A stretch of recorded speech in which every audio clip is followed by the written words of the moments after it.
Ready? Who's ready for a good time? What is it that my kids make fun of me when I say? This is a good one. This is a good one. So today I sat down with my friend and my landscaper, Lisa. She owns a landscaping company here in LA called Virgo Designs and Landscaping. And she did our whole house from the back fence to the curb. And it was a huge project. And I've said this before. I'm always interested in hearing people's journeys through life in their careers because sometimes people start in a career and stay in that career their whole life and they're super happy. And sometimes people start in one career and maybe change one or two or three times and are also super happy. So I'm always fascinated to hear people's kind of trajectory through life. We talk about a little more than that. We're going to have to do a part 2 and talk about a whole nother side of her personal life. But I think it was a really good conversation. It's a long episode. So you may need to take a break, come back later. But it was a good conversation. So I hope you enjoy it. I enjoyed it. And thank you for coming back every week. Thank you for your emails. Thank you for all your suggestions for podcast episode ideas. I love all of them. I read every email. I just don't get to respond to all of them. So keep them coming. If you like the podcast, please share it with someone who you think may be interested in this conversation or any of the conversations. Anyway, let's get to it. I hope you enjoy this episode with me and my friend Lisa. You look so pretty. Thank you. I'm used to seeing you in a hat. I know. No makeup. Oversized man's shirt. I know, which I buy actually because I put it in the wash and the dry. Yeah. So I want the biggest one so I could, I don't have to like drip it dry. No. Because who could deal with that? Yeah. That's the way my granny used to dress. She always had a full garden. And you look exactly like her, except she was 5 feet tall. And I have to tell you, the day I'm not wearing my shirt, yeah, I have cuts on my arm. Yeah, totally. You have to just do it. Yeah. Long sleeve, long pants. I told the guys, this is your uniform. Yeah. This is what you're wearing. It keeps you cooler, actually, in the summer. Because you sweat, and that wet cloth keeps you cooler. What's the matter? Halston's just busting in all the time. So Lisa is my landscaper. You did our new house, and it's beautiful. Yes, and I'm proud of it. Very proud of it. And your company's called Virgo Designs. Is that right? Virgo Designs and Landscaping. Where can they find you? On Insta? On the Instagram, on the website. Yeah. Anywhere. Yes, on the internet. So how long have you been doing this? I have been doing this now for 5 years by myself. 5 years by yourself. So did you do it with someone else first? I used to do it with someone else first. Was it a partner or were you an apprentice? No, it was a husband. A husband. And when we separated, I went on my own. And, I didn't know that. Yes. So you had it was a landscaping business with? Yes, we did it together. Same name, same thing. So how long were you? We did it for 2 years together. Oh, only 2 years. Yes. Oh, okay. And then. So then why did you start it then? Because obviously you're maybe not my age, but you're not 20. Correct. So it's not your first job. Yes, I'm not 20. That is it wasn't for sure. your first job. No, so it was not my first why job. did you start this company? I was in the fashion business. Yeah. Which was amazing. Yeah. And I had a showroom and then a brand. And I was a designer and a manufacturer. And the business is not what it used to be. Right. I mean, you are either, these mass market kind of companies that are in every mall, or you are a big designer, Rodeo Drive brand name. Right.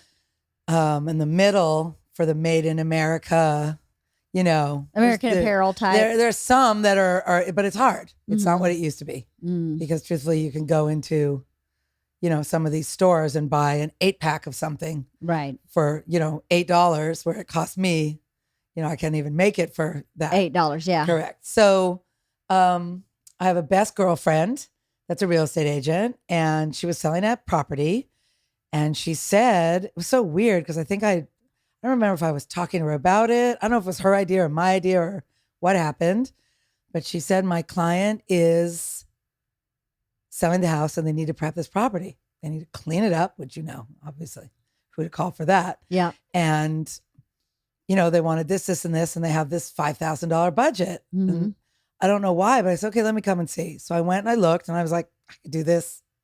No problem. Yeah. So I took a pen and paper and I wrote down what I need and how much it will cost. And I need a guy with like a haul-away truck and, this, that, and whatever. And I'd always been good at gardening. Mm-hmm. And we just did it. And I was very surprised at the end. I was like, wait a minute. So I spent someone else's money. Right. Which is the opposite of fashion. You have to spend your own money on the trade shows, the samples, the production. And I loved it. I'm not going to say a bad word about that industry because, it's a real love of mine, but it's expensive. Yeah. And if you're not making what you used to make, it's like, So when it was over, I think we made whatever, $2,700 in 2 days or something. And I was like, what? Wait a second, hold on. And it was awesome. Yeah. And then they professionally photograph it. Wow. For the listing. Right. So I'm like, wait, what? And now you get the photographs to market. Then I did a neighbor of hers, which was a really huge job. It was a very big job. And looking back, it still would be a large scale job compared to jobs I do now. Right. It wasn't big back then. It was big. Mm-hmm. And her house still looks gorgeous, by the way. And then from there, that was 400 and something properties ago. Wow. Yeah. Big ones, little ones, balconies, right. Condos, whatever you need. We just do it. So you somewhat stumbled into it. Somewhat. I sort of stumbled into it. Yeah, if you had asked me 10 years ago, I never would have said, mm-hmm. I'm going to be a landscaper. I'm going to grow this business. Right. So here I am. That's crazy.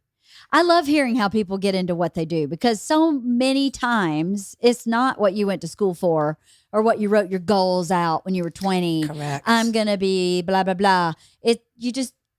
The path doesn't work that way really all the time. For some people, I'm going to be a doctor. They're a doctor for 25, 30 years and that works.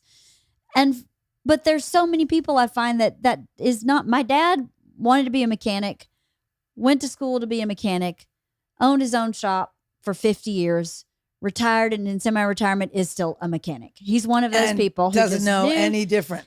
Loves it, loves going to work every day, has never been bored, has never been uninterested in his job. And I always thought, you're so freaking lucky. How lucky that the one you chose was the right one. Yeah, because the right I've path. had 5 million jobs. Yeah, me too. I've had so many jobs and careers and different, and also for me, like I could do 4 different jobs right now. Yeah. I could easily have a car detailing business. And Yeah, be a landscaper. Yeah. Do your bedroom decorating, and that's a good pace for me. I can do that pace. Right. So after I did my own house, Mm-hmm. People liked it. It also helped because Right. people were like, "Oh yeah, I saw your house," so that was a big. Like calling card. That was a big thing, and I've also completely changed it since then. The whole outside. Have you really? Never still. Never still. So I feel like it's growing and evolving and just, we do take on bigger projects now that we would have never, like I would never have taken on your project 5 years ago. No. I mean, maybe I would have, but not have done as well, but now. It's a big project. This is a big project. This was not for anyone with fear or. Not for the faint of heart. And not for anyone lazy. This was not a lazy man's project. No. So. This was a big project. This whole house has been really overwhelming and very rewarding.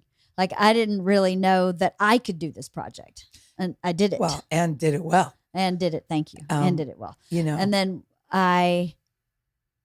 landscaping is such an important piece in the puzzle of a house that I don't know that everybody thinks about right off the bat. Like when you look at a house to remodel it, I don't think anybody goes, and I'll have a budget for landscaping. I think that's such an afterthought, right? And as a matter of fact, we're the ones who clean up the mess of all the contractors. Right.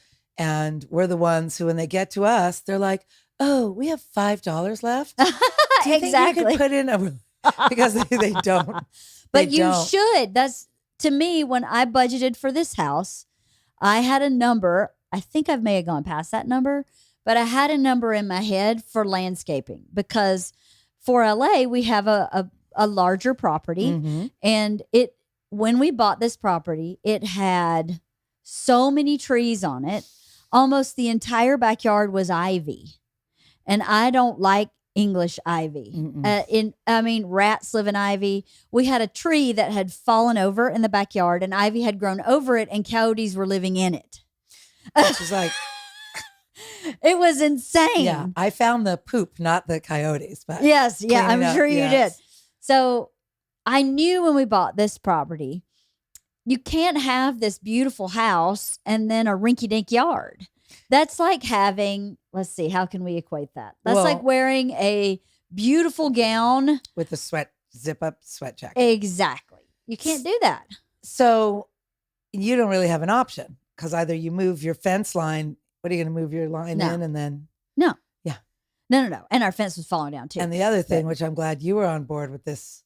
I mean, I always go conservatively because I never know how the client is. And always the ones that go, yeah. Then they put the brakes on you when you're actually doing it. Right. Because they're like, wait a second. Right. Oh, you mean it costs actual money? Yeah. Oh, No. yeah. No. I had a big budget. But I encouraged you to get it while you're getting it. Like you want that tree, put that tree in now. Yeah. Don't go back and then you have to rip the lawn out and you have to take steps backwards. Yep. Just do while you're doing. That's why if you write the proper budget, if you write to me, the way I approach everything with remodeling this house was from a budget. So if you have a budget, and a budget doesn't mean necessarily skimping or saving money. It is a dollar amount that you would like to spend on a project, right? And you have to do it because I do it, you know that, for each job, write you a bid. Some clients, I tell them, it would be so easy if you just tell me what your budget is. Right. Because it's like a game. Right. Because they think, oh, we have $30,000. Yeah. Maybe she'll come in at 25. Yeah. But the truth is, you're paying the same for your lawn as the little house over there. Yeah, totally. It's the same price. This is what it costs. Sod is sod. So for me to like take it out, till it, grade it, whatever. So I always say to them, maybe I'll come in at 29.5. Maybe I'll come in at 31. Yeah. But it's a lot easier for me if you just tell me so I can get you the most. Right. Because I'll try to squeeze that in. All right, let me try squeezing that tree. You do. You're awesome at that. I will get it for you. Somehow I will get it for you. Yeah, you're really good at that. But if you play the game for me, eventually I'll have to draw that hard line and you'll have to start removing things. Right. Like, this costs this and this costs this. Right. So if you want it any cheaper now, you have to take things away. Right. So that's a dance. That's the whole entire, I think I've got that part down, writing the bids and trying to, it's hard. Yeah, I would imagine it's hard. It's very time consuming. Yeah. Sometimes I've spent 15 hours on a property that I've been to one time. Wow. Seen pictures. But then they want a driveway. How much does that cost? So I have to get this guy and that guy and it's all real. It's time. It's all time. And then they want outlets. Okay, you got to get the electrician over now. And I'm cool to do it. But sometimes I have literally spent even longer designing or planning or working with a client before money has exchanged hands or anything's gone on. Right. But that's what you have to do to get the job. That's how you do it. Right. Sometimes, yeah. I think you do just have to hustle. Yeah, and sometimes it falls apart. And that's part of the game, right? There's a couple that I have not got after I wrote a bid, but for the most part, I get everyone. Yeah, right. Well, you're really good at what you do. I mean, the thing about it is, thank you for that. You are. You're very good. I love our yard. We're so happy with everything in this yard. The backyard is, I don't even. It's beautiful. When I open the gate and I walk back there, I'm like, you just take a deep breath. Well, because it just. Because it's green. One of our biggest compliments is that it looks like it's always been there, what we plant and what we do. Right. That yard. Yeah. Looks like it's always been there. That was just finished 2 months ago. Yeah.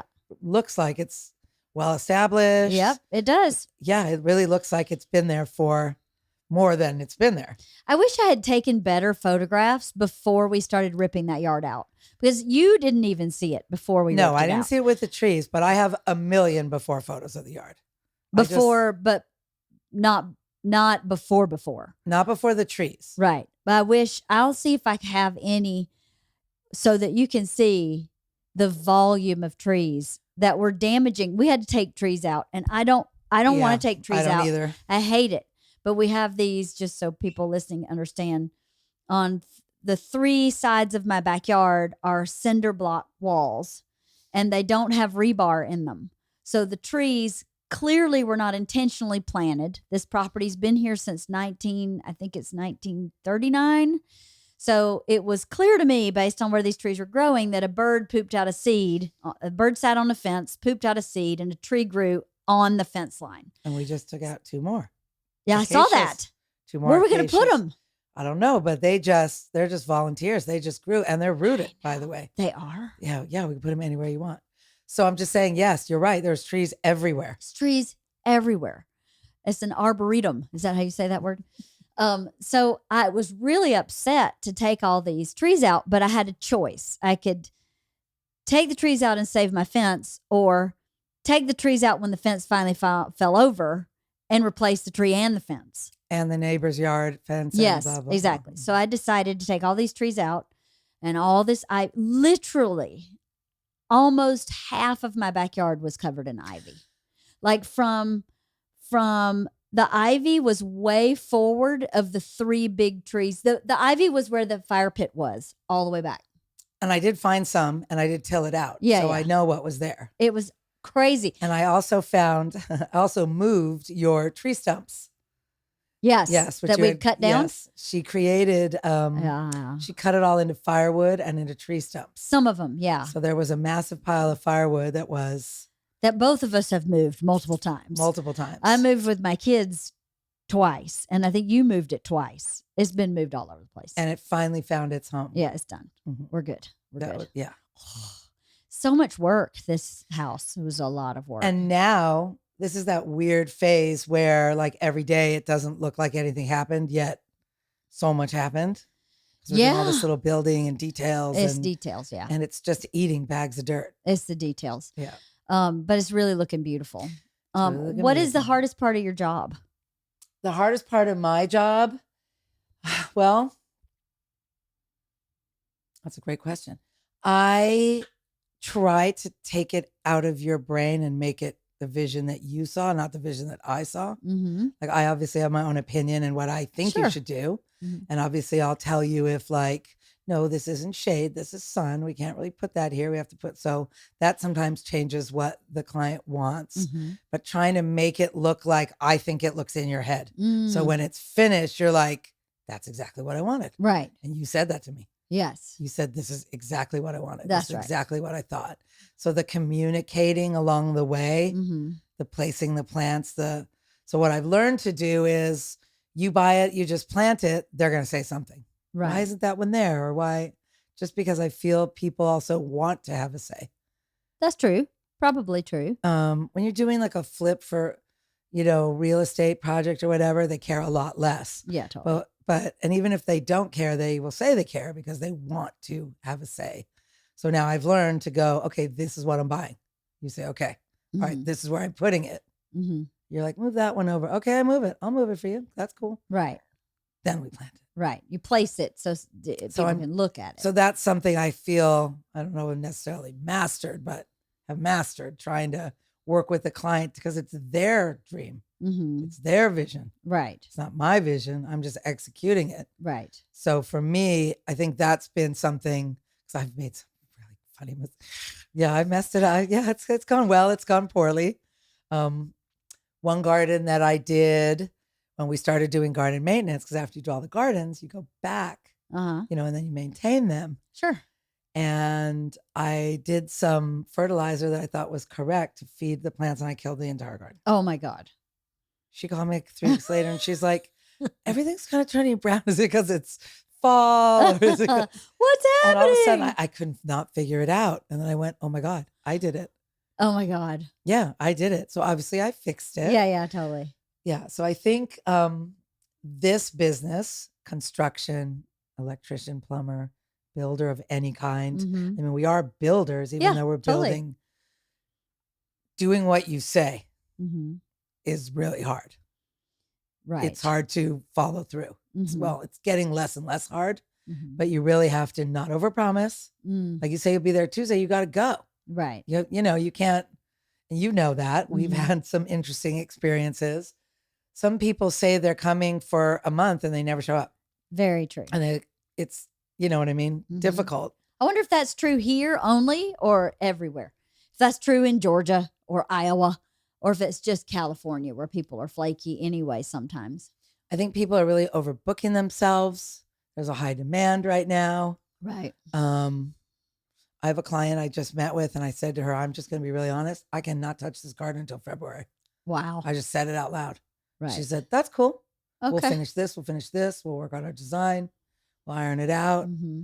And I will book a date for her and go to her in February. Right. In February. So that's, I think, something else that's difficult is trying to, you know what I mean? Because people forget about you. They'll move on if you're not giving them what they want. Well, that's true. But at the same time, you think to yourself, you only have two choices. You can expand your business, whereas you get more crews. Maybe you get another Lisa, someone who's like-minded, so you can run. So you can have two yous, or you step back a little, run the business, and have two more Lisas that are running these properties. When you find them, you give them I know, to right? me. But that is something that would be a path. The other path is to just let the chips fall where they may and say, I'll be there in February. And if they go somewhere else, something else will fill the gap. Something will. Because if you're booked out till February, No, I'm booked further than that. then something else will fill the gap. So right now, today, we were on 4 properties. That's crazy. I had them install an entire lawn on one that was really had booked for a long time. And then they did a prep for another lawn on another. And then I had one guy floating around. Actually, it was more than that because he went to 1, 2, 3. He went to 3 properties today. Mm-hmm. He had to trim this, spray that, fix this. And then the guys came here. Mm-hmm. So he was, and all over the everything place. was organized Mm-hmm. and everything was waiting there for them when they got there. Mm-hmm. And everything was, sod had been delivered yesterday. Tools were already there. And that's what I do. Right. That's my part. Right. So I personally, if I found another Lisa, would do it. Right. But where I'm at, because if I go any bigger, you're not paying attention. That's when you lose, you know what I mean? And that's not what we do. Right. We can't have clients like you if I'm not here Right. Right. with you. Right. Because sometimes you come out and you're like, you know what I was thinking last night? Uh-huh. Okay. And then I'm like, what? Right. And that's either a really good thing or a really bad Right. thing. Right. Right. But I want to be here when you say that. Right. If I'm never here and you're like, I haven't seen her in 3 weeks and Right. so I'm off doing something else. So I feel like the personal attention is Mm-hmm. kind of the part of what you do. But it doesn't, it gives value to you also. Like, I think you enjoy that. I do enjoy it. Mm-hmm. And I also like when it goes really well. Mm-hmm. So I was just looking at your front lawn Mm-hmm. on my way in here. Mm-hmm. And I was like, it's so gorgeous. It and is. It's so flat. It is. And I stood here all day while they put in that lawn. Right. Right. Which they didn't really need me to, Yeah. but I did. Right. So if there's a question or a corner or something, whatever comes up, there's a drain pipe, things happen. We're all here to do it. So for the big installs and stuff, you just have to be, as a business owner, you have to be there. That's like a pro tip. Right. Yeah. Because when you're not here, they're just going to do it any way they want. Right. And then you're either going to have to fix it or change it. And that's all money. Yeah. So Time I'd is rather money. just be here, doing it right, doing it once. Yeah. That was done once perfectly. And done. Yes. Yeah, It's one true. and done. Yeah. Well, I think that's the way I approached landscaping this property. I just want to do it one time and just be done. And then not have to think about it. I don't want to have to water anything. I don't want to have to run sprinklers later. I don't want to have to dig something up and move it. I want it done. And I don't want to have to think about it again. I've always said that to you. I don't want something I have to think about. Every single pot on this property Has a drip line. has a drip line. Well, forget the busy schedule you have and the kids and the all the way down the line. Mm-hmm. What if you want to go on vacation for 3 weeks? Exactly. Gardener comes once a week. Yeah. What happens in the other if something needs water 3 times a week? So I'm not in the school of planning it just to kill it. No. So no, nor I. That's why when we were reevaluating, I have this one section where we were going to do a raised vegetable garden. And I thought, I will be so angry when I come out and see a squirrel running across my yard with a cucumber that I will stop tending to it. You also said, I'm never going to do that. That's what you said. I'm never going to do You it. said, I'll do it once. And then I'll go, it's too much work. Yeah, because it is. It's real work. Yeah, And I don't have time for that work. During the pandemic, I ripped out a whole section of my garden and said, all right, I'm going to really get into the, what do they call it? Survival gardening. Yeah. Let's see what I got. Let's see what I can do. So obviously I hope I have more skill than other people. Right. But I took out this whole section of my garden and I put like a rock border and I did corn and I did this, and all these different things. Everything grew. One day I went outside and I literally picked a salad, a tomato. I grilled it. I made the most amazing plate of food. Everything grown in the garden. Yeah. And I said, I'm never doing that again. It's really hard. Well, because it's work. And I had to go out and pick and, keep the squirrels out and keep the birds out. And then I had to build a little thing. And, if I'm home, that's fine. But when I started going back and working, the decline of that garden was rapid. I was going to say fast and furious, right? So I'm glad you're honest with yourself about what you can take on and what you can't take on. No, I couldn't do that. There's no way. So I can clip roses all day. What you're doing. All the clients say to me, no, I'll water those pots on my balcony. I will. I'm not going to. No one's going to. No, I don't. No. I'm not ever watering anything. No one does it. The good Lord waters my yard. That's it. I don't water anything. I'm the worst. You would call me, we put sod in, you go, just go out and give it a water. And I'd go, I just don't want to. I don't want to. But of course I would because I knew I had to. But I was like, I don't want to. It makes me crazy because my brain goes, do you know what I could be doing with this time? This 30 minutes it takes me to water my yard. But you had to. I had to. One I know day, I did it. You just needed support one day of the weekend while I was gone. I did it. And I was like, yeah, lesson learned. No, but you actually gardener. upped the game because you got one of those things where you put it down. I did. It waters A itself sprinkler. And then you move it. I did. I got a sprinkler. I did. Yeah. I got several sprinklers. I invested in several different styles. Yes, I saw them. So I could figure out which one worked. And I still, when we were starting the front yard and all the camellias came, you told me to water them. It was really hot. I did that again. I set the sprinkler up. I saw. I got it on all the pots and I went and did something else. I came back 30 minutes later and did all the pots. But it got done. I was like, I'm not standing here and watering shit. I can't do it. It makes me crazy. Normally, I never put that on the client. Yeah. But the property's It's too big. It's too big. And it's also, the weather has just been so hot. Yeah. I mean, it turns to 90, 100 degrees. Yeah. No. And we just had plants delivered. Yeah. No, you can't work 7 days a week. I never expected that. I was fine to water. But I think you're unique. To know about myself is that I will not be doing this on a regular basis. Oh, you won't There's have no to. way. I know. Did you see where the herbs are? All the tubing behind it? I did. Yeah, it's not connected because I'm here to water, but it will be. And then you will never have to touch it. And you can grow anything you want. I love it.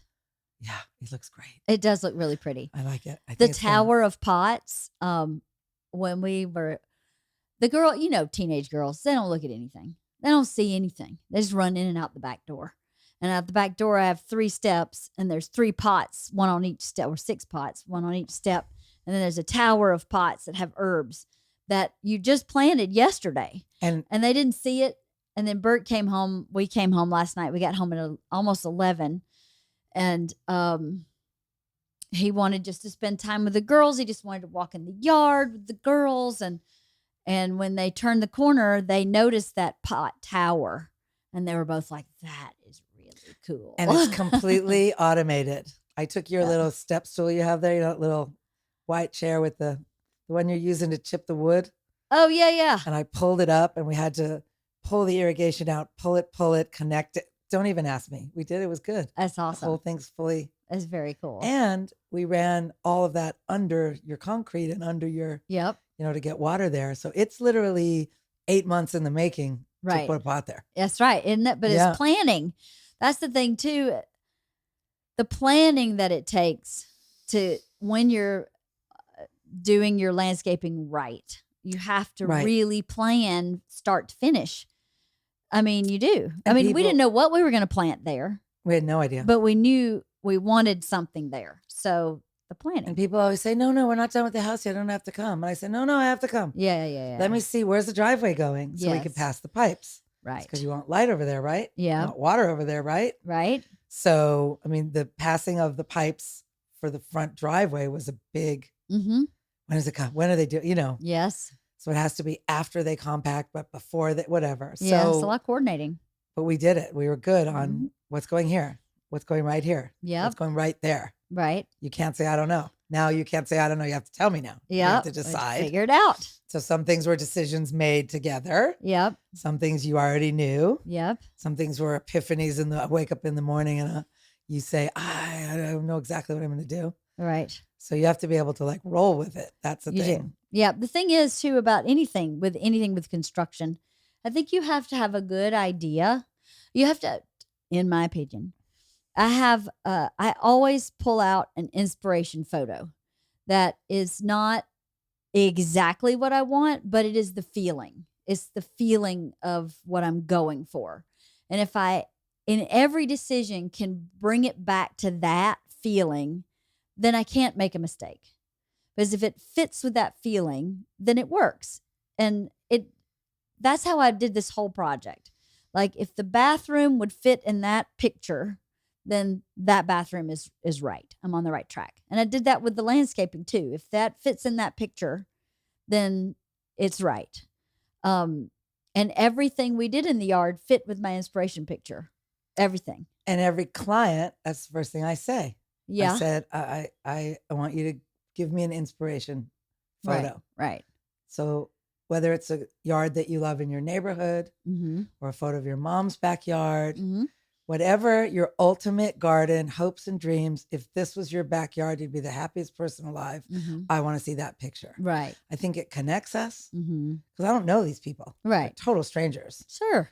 And some people are super creatives. Others are not and think they are, Mm-hmm. but others know what they want. They don't know how to get it. Like every person functions, it's all different. Yeah. So this is something that I do. I say, okay, I always say I don't need a Pinterest board. Some people send me a Pinterest board with like 400 pins. And I'm like, I can't. And they're too conflicting probably too. Yeah, and like, yeah. That's I'm like, my this one. is a cactus plant and this is a cottage garden. Right. I'm like, what do you guys? So I always say just one or two, but I also ask both spouses to do it. Mm. So they can sort of pre-fight. No, you're not getting that. We're doing this. So they can sort of pre-work it out before I get there. Because sometimes I'm put in the middle of the pool's going here. No, Right. it's not. The pool's going there. And I'm like, oh gosh. What do you think, Lisa? Well, I can tell you one thing about my husband. He does not have good taste. So we decided early on. He tells me I want green. And then I go, let me do the rest of it. Because he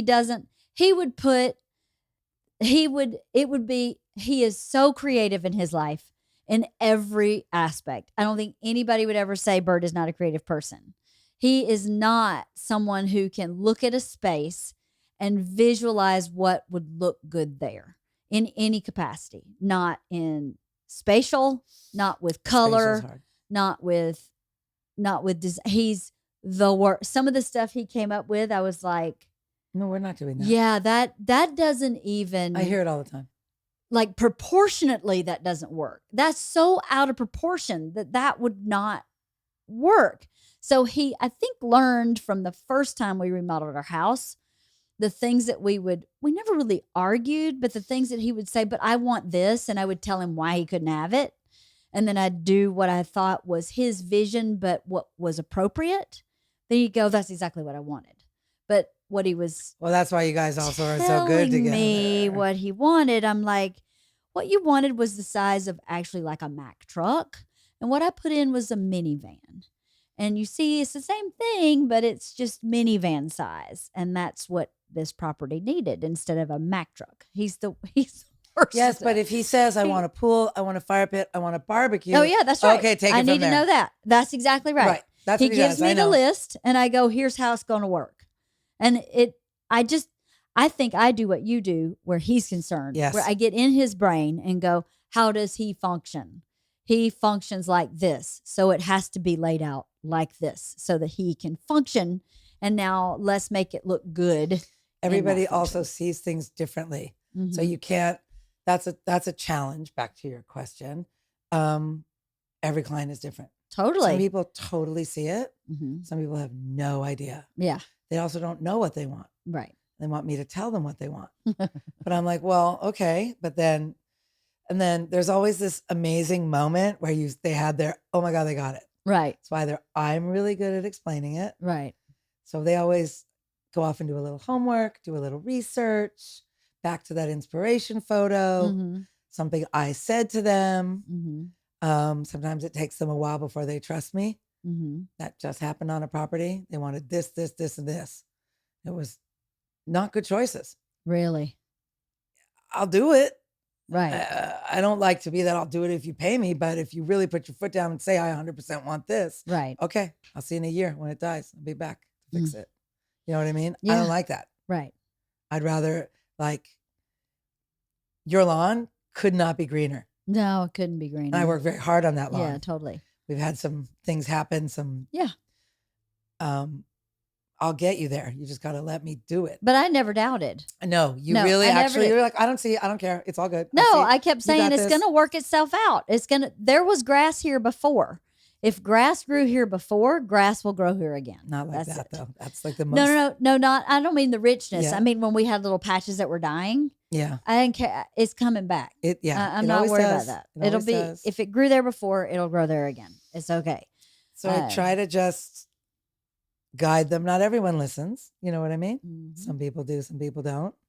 I don't like to do it twice. That's a really big thing with me. Right. Sometimes it's just the way it goes. Sometimes you have to do it twice. Sometimes you just have to. Well, that's the nature of the business in any business, not just construction. Sometimes you have to do double work. And everything has to live Mm-hmm. that you plant. Yes. That's the hardest part. Yeah. It actually has to live. Yes. And people are really weird. Two things are really that I've just heard a million times.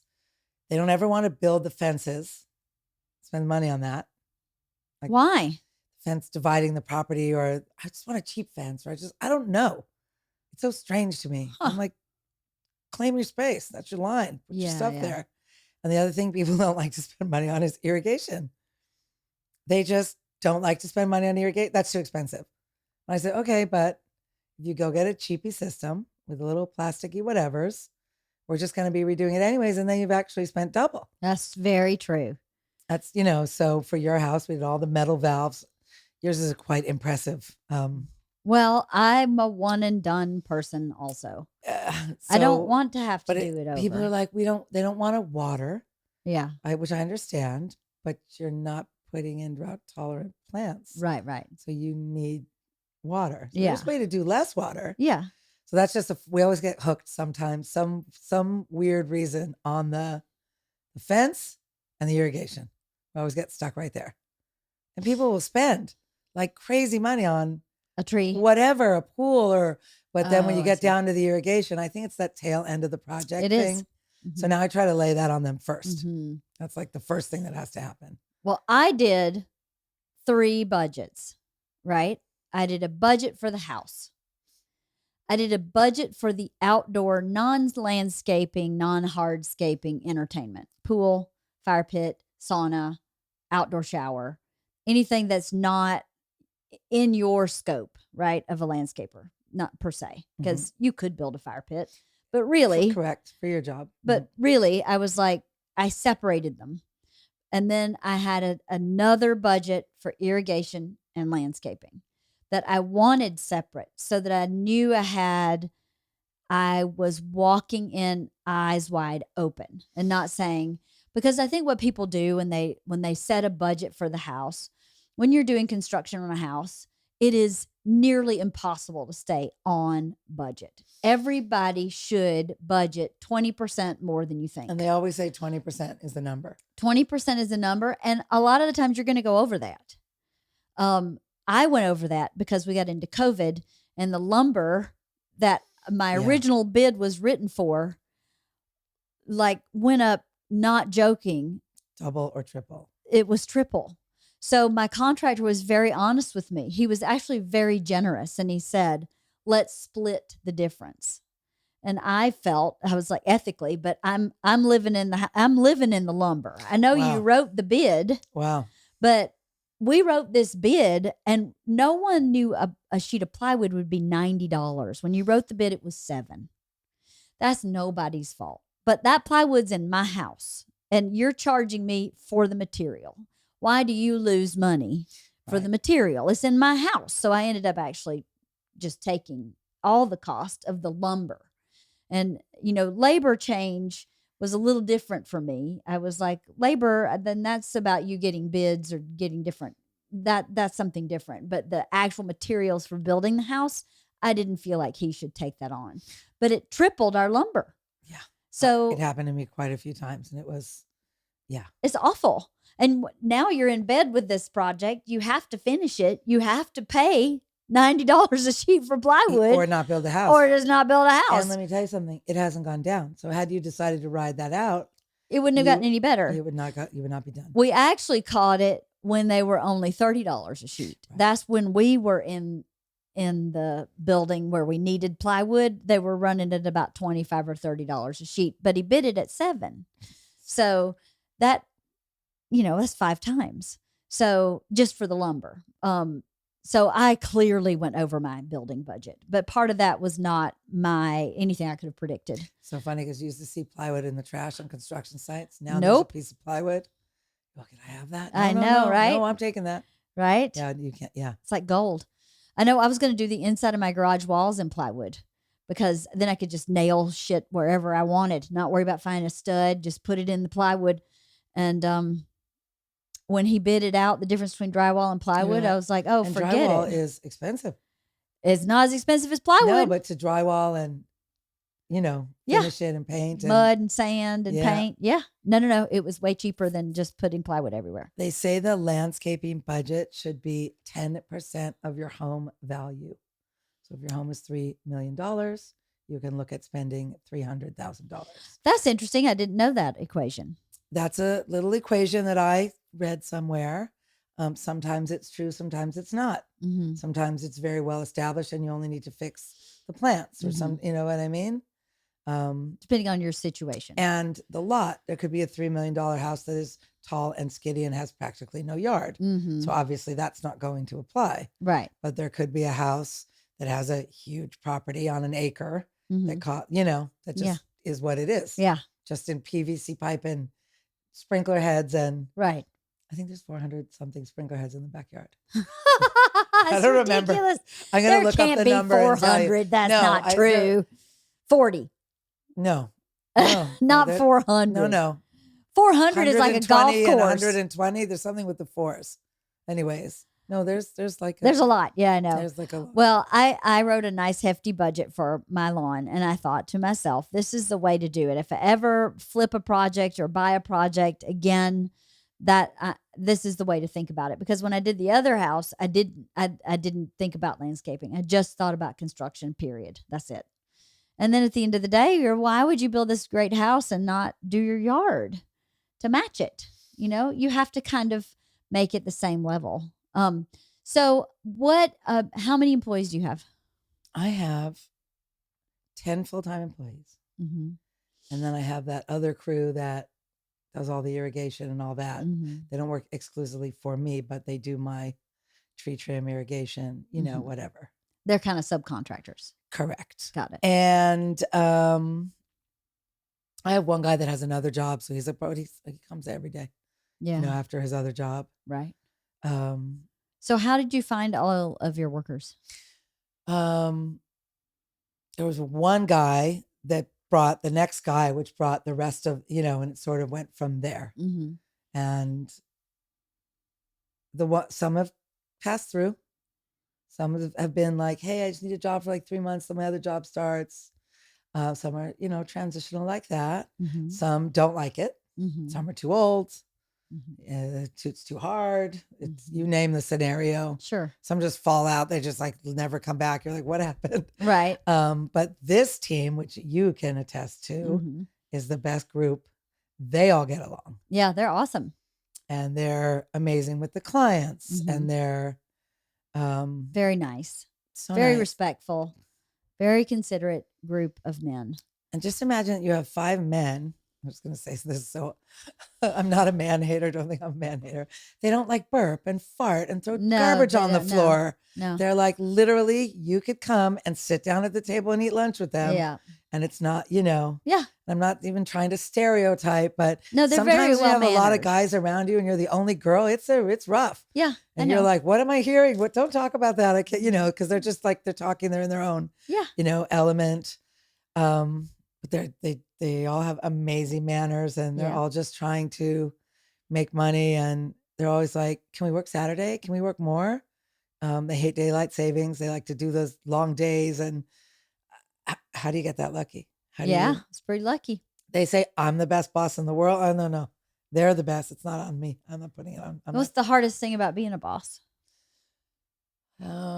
Telling people something that they did wrong or that you don't like, or having to correct something or really put your foot down. Mm-hmm. Someone had said something to me a while ago that was super rude and inappropriate in front of all the other guys. Mm-hmm. And my best girlfriend said to me once, you praise in public and you criticize in private. That's very true. And you can take that to your friends, to your kids, to Yeah. your dog, Mm-hmm. to everybody. Yep. So it's okay you have something to say. Mm-hmm. It's just how you deliver it. I'm loud. I'm big. Mm-hmm.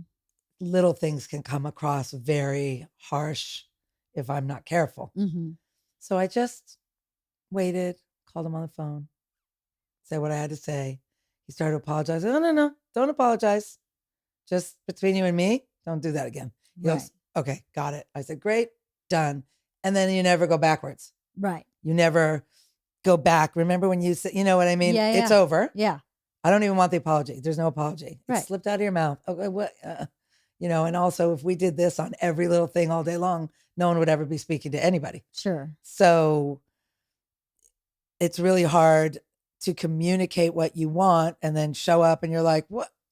You know, and then they have to sometimes take it out. Yeah. So now everything's learning. Everything is trying to master it, trying to, you know, master it with the clients, master it with the, obviously double work is double money, but you want to get along with it. You can't keep showing up. I have seen the painter of a job show up and be like, no. And the guys were like, we just painted this wall. Oh my God, it took 10 hours. Now I have to paint it again. Right. Because he wasn't there. Right. That's the thing. Yeah. They weren't there. So now I've even started writing things down. Mm-hmm. So I'll send a text to the group. This is exactly what we're doing. This is exactly how I want this board here, Right. this height, this height. So we are crystal clear. Right. Everybody goes, okay, got it. And then magic. Right. So yeah, because if I told one guy, maybe he didn't exactly communicate. It's like a telephone game. Yeah. By the time it gets to the last guy, he's building a purple flamingo. Yep. And you're like, wait, what is going on? Right. Where did that come from? So it's all about you and you doing your job. So being a boss, you got to be present. Mm-hmm. You got, there's a lot of Can you imagine how much micromanaging there is for my job? Yeah. The order that I placed. Mm-hmm. I don't call and just order plants. I go and pick every single plant. Right. I want that one, that one, that one, and that one. Don't give me that small one over there. Yeah. Give me that one. So every single plant, when you walk around this property, I picked it. Yeah. And that's crazy. Well, it is crazy. That is a lot of work. And I don't think that is what everybody does. I think you're unique in that. Some people do, I'm sure, but I don't think everybody goes and says, I want that one, that one, that So one. They say, send me 6 of this. I have a very good source Mm-hmm. For most of my plants. And then I have, depending on what you want, different, you know what I mean? Mm-hmm. Sometimes they can send me a picture and that's okay. Mm-hmm. But I think it's the difference. I think it makes all the difference. Yeah. And when they're planting it and placing it, I remembered that one. Right. Because you picked it out. And I'll be like, turn it. Okay, put it like that. Right. And then when it's all done and you see this, like the bay laurel in your driveway, Mm-hmm. when you walk that driveway and you see those soldiers right there, Yeah. they're unbelievable. Yeah, they are. I know I did them, but they are amazing. Yeah, they are. And they look so uniform. They are. And they look so incredible. Uh-huh. See, that's another example of good planning because we planted those on purpose before they put the driveway in because you need more space to plant them, but they don't Correct. need that much space to grow. Correct. So you can put the driveway all the way up to the We plant did those practically. last February. Was it really in In the February? rain. It was in Yeah, it was one of my February? guy's first days. The guy that's still with me. It was his first day. Wow. digging that trench. That was a trench, man. I want you to dig me a 130-foot trench this deep and this wide. I showed him the bucket. Right. There was a whole bunch of them. Oh, But he was like, and I go, just take it slow. You got this. yep. Then it started raining. And they go, no, we're going to keep going. And I was like, okay. So I put my little raincoat on and it wasn't raining that hard. No. But normally, it rains, everyone runs. Okay, we're off. We're totally. going home. Yep. No, not us. Not I mean, not obviously in the pouring rain. It doesn't pour rain here very much. The rain that rains here, everybody where I grew up would just not even think twice about it. Just keep working. But then giving them the year to grow. They had almost a year to grow before you finished. Yes, it's true. So by the time you moved in, you've got that way past the top of the fence already. Yep. That was a good call. That was a good call. Yes. That is something that we did. We made the decision to plant our fence line way before the rest of the house or the yard was even sort of finished. So that by the time we moved in, it had some time to grow. And that way you don't have to buy, the really expensive, big, huge. Yeah. And you spent, it's not like you didn't, but we knew, okay, this is going to grow. This is fine. Yeah. That's another skill, is knowing where to put the money and where to teach and help your clients put the money. So where do you put the money? Your front hedges, for sure. Instant privacy, instant height, right? Instant safety, right? For sure. The lawn. Mm-hmm. Some of the plants in the back, when we planted them, were half their size. Mm-hmm. Now they're full established. I knew that. I'm like, in 3 months, that thing's going to be huge. Right. So that's something you learn. Mm-hmm. We never plant those dinky little. I've been to people's house when they finish landscaping. I'm like, you put a teeny tiny little because they teacup. also told me how much they paid for that. And I'm like, really? Yeah. Because that's, that plant's $2. Right. So if I go pick it myself, nurseries have a little trick. I don't think we know the trick, but Lisa knows the trick.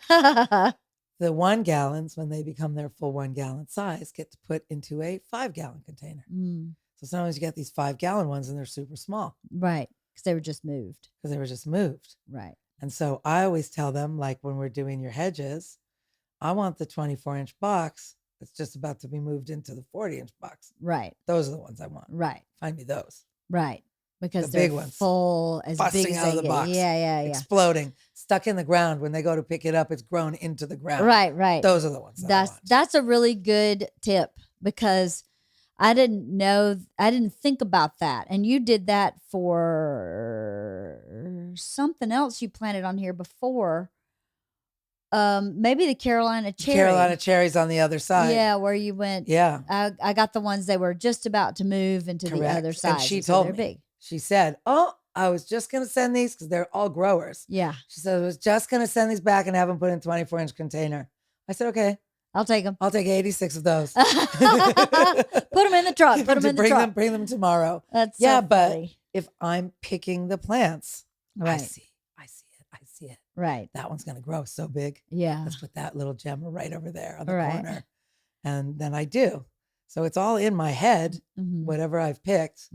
And if they switch the plants on me, I will know the second I know. Yeah. One thing about me is I know everything I see. You do. You have a very keen eye. So you pay very good attention. My sources are amazing. They give me anything I want anytime I want, which is also the building supply place we talked about. You were like, I'm like, all right, it'll be here tomorrow. And he brings it. Yeah. Because I'm also good to them. This is my daughter. I'm going to text her because I think she forgot that I'm in a podcast. Oh, she's looking for you? And she is psycho calling me. So I think those are all those things for the business. You have to build those relationships and you have to, you know what I mean? I can get a dumpster here in a day. Some people tell you, oh, the dumpster can't come till next week. I'm like, why? Yeah. I can get a dumpster here tomorrow. Right. And I don't pay anyone more money. Do you know what I mean? It's just good relationships. Yeah.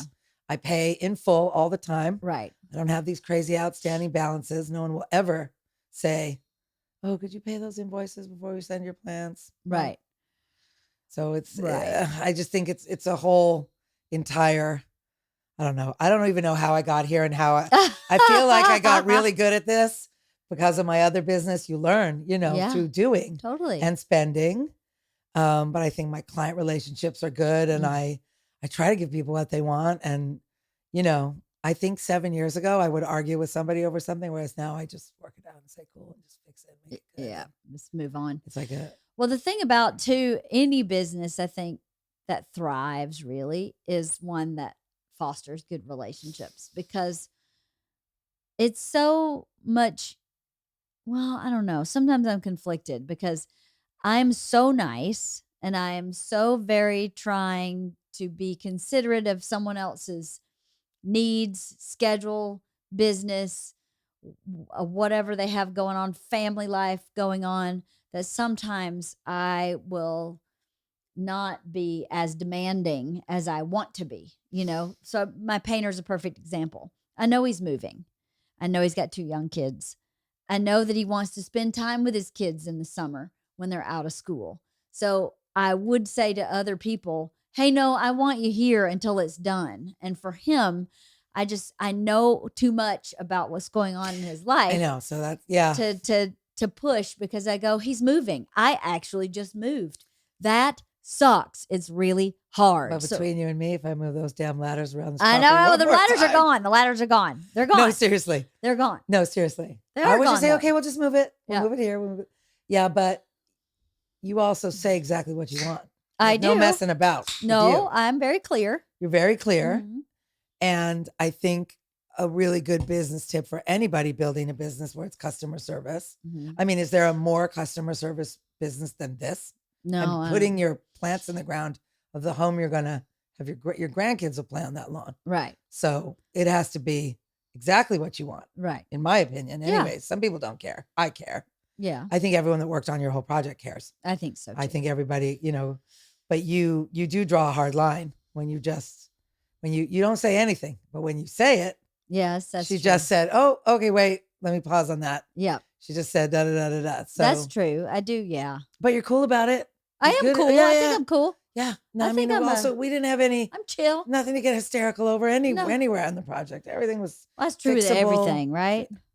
Nothing to get hysterical. The only things I got really upset about were when were my front porch and my barbecue, where that was just pure shit craftsmanship. And as much as I would raise my hand and go, I think this is bad They craftsmanship, just kept moving. they just doing kept it. moving, and I didn't have support from that. Right. From my it's not that I didn't have support from my contractor. My contractor wasn't as attentive to it. And what did I say? As Even though I love him, what did I say? I don't remember. Because he's not here. Because he's not here. Yes. And I was here going, I think this is not the way this goes. No, I saw the whole scramble. I saw it. think this is not how I this saw it goes. and I just was like, oh God, this is not going to end well. Those are the 2 things that I really got frustrated, because it's poor craftsmanship. I can handle any kind of mistake. I can't handle poor craftsmanship, because then I go, then that person should never have been hired. They should have been fired as soon as you see this guy doesn't know what he's doing. Those 2 things on my property, those guys did not know what And they I were doing. always advise the homeowners, even though it's not my part of the project. Uh-huh. Obviously, I always am talking about the whole show me the project. Yeah, yeah. And then we go room by room. Do you remember the first time you walked me through? Well, they're the all show? relative, aren't they? Well, yeah, but people like to talk and show you their, and I like to see it also. I don't know. I'm interested. I like it. I like to talk to you. You're curious. Show me. And Yeah. you were so excited. You're coming to do this wallpaper. And I got that. Oh my God. And remember, none of this was here. Yep. I completely forgot what I was saying. It's very, very important for the tiles, the concrete installs, Yeah, yeah. the huge installs to be here. That's what I always tell my clients. Yeah. I go, make sure you're there on tile day. When they tiled my daughter's bathroom, Mhm. and I had the best guy. Mhm. He's super amazing. And they're brothers. They're all, one does the mud, one whatever. I put a chair in the hall and I sat there, because when I get to the corner, how are they going to do it? This is correct. This is also correct. This is also correct. Right. It's a matter What's the choice? of taste. Yeah, yeah. And what you're doing. Are you doing modern? Are you whatever? Mhm. So a designer gave me that piece of advice once. And so whenever they're doing the big, big things, and it was funny because they were putting in my pool coping. And we had laid it all out, and I just went to get something, the girls, I think, from school. And I came back, and he had hand cut all these little tiny little triangles, and it looked like this little Adobe little thing.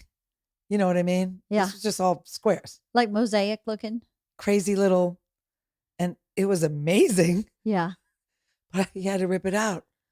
And he had spent, I mean, how did he do that? Right. Like how did your brain just go from, we're putting these in a perfect row to that? Right.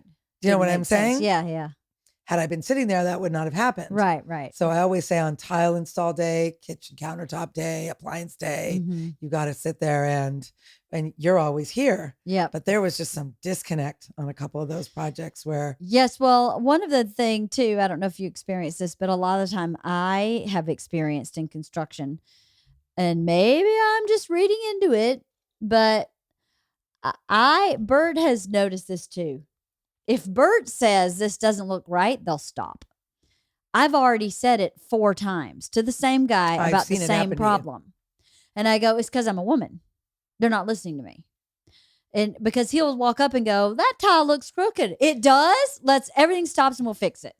I've said that tile looks crooked 4 times to that freaking guy. And he goes, no, it's fine. Look at this. It's straight over here. And this is, you're looking at the wrong thing. Mansplaining. I call it mansplaining. And I go, no, it's really hard. There's certain vendors that came here that I could completely communicate with effortless. If I said, here's a problem, they go, let's fix it. And then the guy that did my front porch and the guy that did my barbecue, I raised question after question after question, and they patted me on the head and explained it away. And I kept going, no. This is the way this should be. And they keep doing it. And so would you like to have the whole woman in construction conversation with me? Yeah, right? I'm with men all day. Yeah. When you're not here, Yeah. it's me. Yeah. When your house is being built, Yeah. full board, Yeah. guys on the roof, guys in the basement, guys in the kitchen, guys all over the yard, guys in the pool, me, and what, 70 guys? I know, 40 right? guys, whatever. And some of them don't listen. And sometimes I have to go get my guy and go, walk over there and tell him, but point your finger at me and say, she said, Right. do it. Because I've already said it 3 times. Right. And no one's moving. No one's moving. So like the So best example frustrating. is, could you stop dumping paint in the plants? And they walk over and they dump it. They did it the other day. Yeah, I know. I told my painter that, and he said they did. He wasn't there on the day that they dumped Once again, on the plants. keyword in the sentence, he wasn't. He wasn't here yet. The rose garden, the big tub with the yellow rose, right past it, covered in white paint, all the bay laurel. We're in finish. Right. There's flowers in there. Yeah. Why You would walked he do that? in There's there. not even water over Wait, there. there's a dumpster outside. But filled there's with not dirt. even, he'd have to, why would he do that in that spot in the front There's yard? a dumpster outside filled with dirt. Go dump it in there. That's crazy. There's all that empty dirt. Why don't you dump it there? Yeah. This is a big thing. Yeah. So I said to him when he was rinsing the bucket, and that I'm nice, but also don't care. Yeah. Because at this point, I think it's just, he and I have already gone through this, that same guy. Yeah. Literally, how many times? I don't know. There's still paint on the bay laurel outside here. Yeah. So I go put it in the dumpster. And he goes, okay. He walked from all the way back here, all the way out to the front, and he dumped it in the dumpster. Good. The last bucket of paint. The last bucket. Finally, he got it on the I'm last just saying, bucket. it is really a thing. When I go into certain hardware stores, they treat me like a queen. And other places, I'm like, excuse me. Yep. I don't have a voice. Yep. How loud is my voice? Yeah, it's pretty loud. Yeah. When I'm, Yeah, it's not a volume problem. Not a volume problem. So it is hard. My team and I have worked it out. When they say, oh, we have a new guy. Like, I just hired this new guy. You saw him. Yeah. And he's strong and he's young and he's, ready to go. So the first thing I say to him, can you work for a woman? Right. And I'm going to tell you what to do. Right. All day long. I'm going to say, pick that up, put it over there, plant this, do that. I mean, I'm nicer about it, obviously. But can you do it? One guy said to me, nope. Really? I said, okay, thank you. Moving right along. Another guy I hired said he could not. Really? Could not. All the other guys are like, they're very well paid. Right. They always have a bathroom. Mhm. Obviously, whatever. I'm just saying, like a nice bathroom that I clean. Yeah. They have their refrigerator, they have Yeah. coolers, they bring them ice, I buy them lunch. Yeah. It's definitely got its, Perks. Yeah. It's a and sweet gig. also, I think because I'm a woman, you got something going on, just tell me. Don't do this whole like I just, you know what I mean? Yeah. Shake So it one out. of my guys literally texted me this morning and said, my girlfriend's kid is throwing a temper tantrum in the car and I can't drop them off. And so I am now running late because you're a human and have a life outside of. Right. And I just went, okay, see you at 9. Right. That's all. No big deal. Just let me know. What are you going to do? Yeah. Tell me what I should do. Yeah. You know what I'm saying? Mm-hmm. So I appreciate that they are finally at a place as men that they can just say, I really need the day off, like for the doctor, for the. But then I find it brings all these good things. Like one of our guys, his girl's just about to have a baby. And I feel kind of involved in that. And last night he told me, like, we just did the ultrasound and the baby weighs this much now. And we're saying, okay, I want to hear that. Yeah. I want you to tell me that. Yeah. But you would not normally tell your boss that. Well, not if it was a man, probably no. No. But I can't believe a guy just said, yeah, I can't take orders from a woman. Why would he even interview for the job? He thought he could. The other guys told him she's firm but fair, whatever. But payday is payday. The hours are the hours. I do exactly what I say. Mm-hmm. I try not to make you too crazy. Mm-hmm. Sometimes we have to take something out and redo it. It's just, okay, well, you're getting paid. Right. So it's not like you're not getting paid. Right. So that's an obstacle. These all guys don't care. They just see money. They're just gonna have a good job and work. And right. Yesterday, one of my guys said, I said, we're almost done. He goes, I don't want to finish. I know. This That's property, really cute. this project. Yeah. He says, I don't want to finish it. Aw. And we name them by the street. So Yeah, you say, I don't want to finish this. Yeah. That's what we call it. Yeah.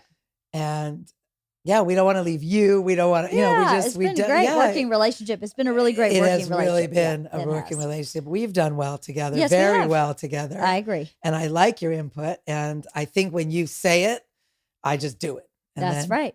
Because it's what you want. You're saying it. Yep. Some clients don't say it. Well, one thing I cannot be accused of is being indecisive. No, but when a client says, I grew up and my grandma had roses in Georgia and nobody had roses in Georgia because you can't really grow roses in Georgia. But my grandma, okay, we're doing roses. Yep. And then when you saw that first little rose garden, we kind of looked at each other and went, all right. And this whole side over here. My granny had the best roses. It's going to be spectacular. It's already beautiful. I've already gotten so many roses out and I'm taking them to everybody. That's the thing. It's so funny that I don't know if you experienced this, but who I was when I was young is who I still am at the core. I really loved giving presents. It's one of my favorite things to do when I was a little girl. I used to always want to buy something for somebody else when I go to the store. I'd want to buy something for myself too sometimes, but I'd want to buy something for someone else. And I still very much am that way. And the roses are something that I just want to give away. I mean, I put them in my house also, but I want to give them to my friends. And I took them to I work out with a trainer. I took them to my trainer and I said, will you give these to your mother from me? Because his mother lives with him and she's in her 70s. And I was like, give them to your mom. And he came back out and he went, I didn't give them to the boss. I gave them to the queen. So he ended up giving them to his wife. But okay. But at the end of this, I'm going to put a coffee table book together for you of two different things. Yeah. The pictures that you've sent me. Yeah. This is gorgeous. Yeah. This made me happy. Yeah. Bert went crazy. Yeah. I love this. My daughter loved that. The roses. One day you did all these vases quite well, by the way. Well, thank you. And sent me that photo. That's all I want. Yeah. I just want you to tell me. Yeah. We had company.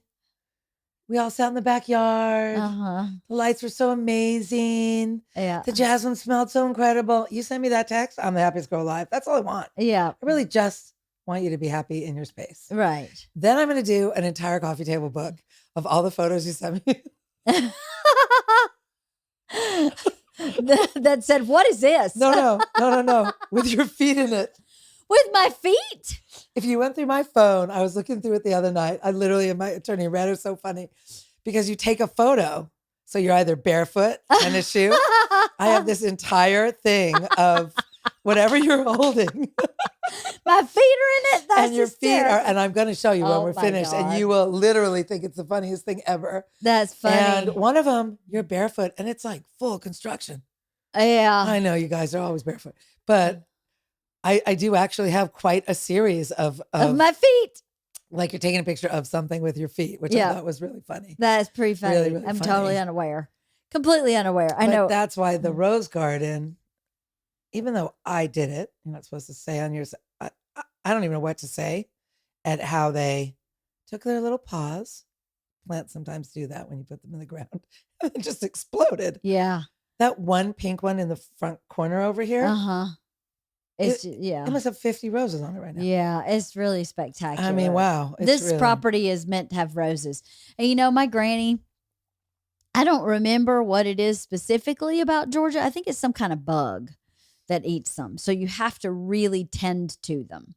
And I remember she would put a bag over them in the winter so they wouldn't freeze. And then she'd have to spray them. And I remember when she you still do that here, cut them way down to nothing. And then she had all these beautiful flowers. And she had this brick rock wall that my pop built. And the whole top of the rock wall was all roses. And they weren't close together. They were pretty far away from each other. But I don't remember anybody else in the South having roses ever. I don't remember seeing anybody having them in their yard. She had daffodils at the bottom and roses at the top. I think you would remember too, because your grandma's roses were so. They were beautiful. And she was just a great gardener. I wish I enjoyed it the way that she does. She had everything, just about everything she ate came out of her garden. So she grew, field peas and corn and tomatoes and peppers. But you do enjoy it because you're out there. I enjoy cutting roses. And I gave you a clipper. That was my gift to Leanne, was a clipper in a little leather harness. Yeah. And I gave one to each of her girls. Yeah. And I have shown up numerous times and found her out there deadheading or making bouquets. Yep. Yeah, you're doing it. I like that. If I'm telling you, if I saw a squirrel running across the yard with a cucumber, I'd just be so mad. So I don't want to share. I'm greedy. Because they took all my apples off my apple tree. I saw. I don't like that either. That apple tree is huge, by the way. It's huge. It's huge. Yeah. It's like gotten all big wide. In about a week or two, when it gets its regular, we're watering it now. When it gets that regular water back, it's gonna grow. Well, but next spring also, when the dogs are out, there'll be less animal activity. So what is your dream for your business? Do you have a dream or are you living the dream?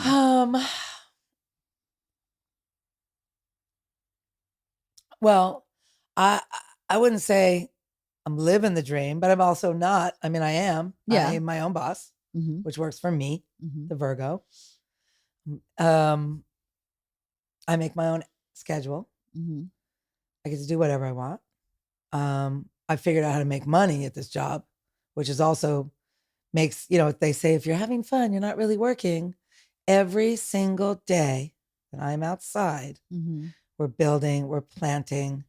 And now it's been long enough where we can drive by a property and say, we put in that tree. Look at that tree already on your property. Those 3 trees in the back are massive. Yeah, they are. Well, the 4, the sumac is enormous. It's out of control. So 5 years from now, so that's always, when I was in the fashion business, my showroom did not have a window.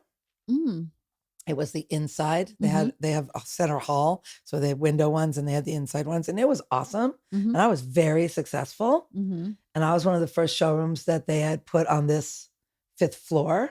And they used to bring people by. I was by myself in there in that whole corner for a while. And then as the brands started to come in, the big brands, I kind of felt like I was the anchor because I was the first one. They were like, we're trying to build this section. We want to put you in here. And I was like, okay. But I'd be in there by myself. It was crazy. And they built people around me. There were some major, major brands there. When my lease came to be renewed, they wanted a massive price increase. And I really looked around and I looked at some of the women. No shame intended, But I was like, she never leaves her office. Hmm. That one doesn't have a life. That one has no boyfriend. I'm out. Let's go outside. Right. So it all sort of happened at this whole like kind of on top of each other. You know what I mean? Yeah. Like this was a great thing that this happened in that moment. Right. It pulled me here and pulled me there. And I'm happy with all my decisions. So am I living the dream? I guess basically yes. Yeah. But there are things in my head I haven't built yet. Like what? I keep seeing this like wall sculpture, living garden, but I need like 150-foot long wall. Wow. Like a massive, tall, like the side of some huge building or something. So I see it in my head. I will build it. Right. I will build it one day. That's cool. I don't know when and I don't know how. Right. So I was driving on Olympic Boulevard, and this is the kind of thing that I will do that makes it happen. And this is for, if I had to give a piece of advice forward to people, you can make it all happen yourself. It doesn't take $1. Right. Not $1. Right.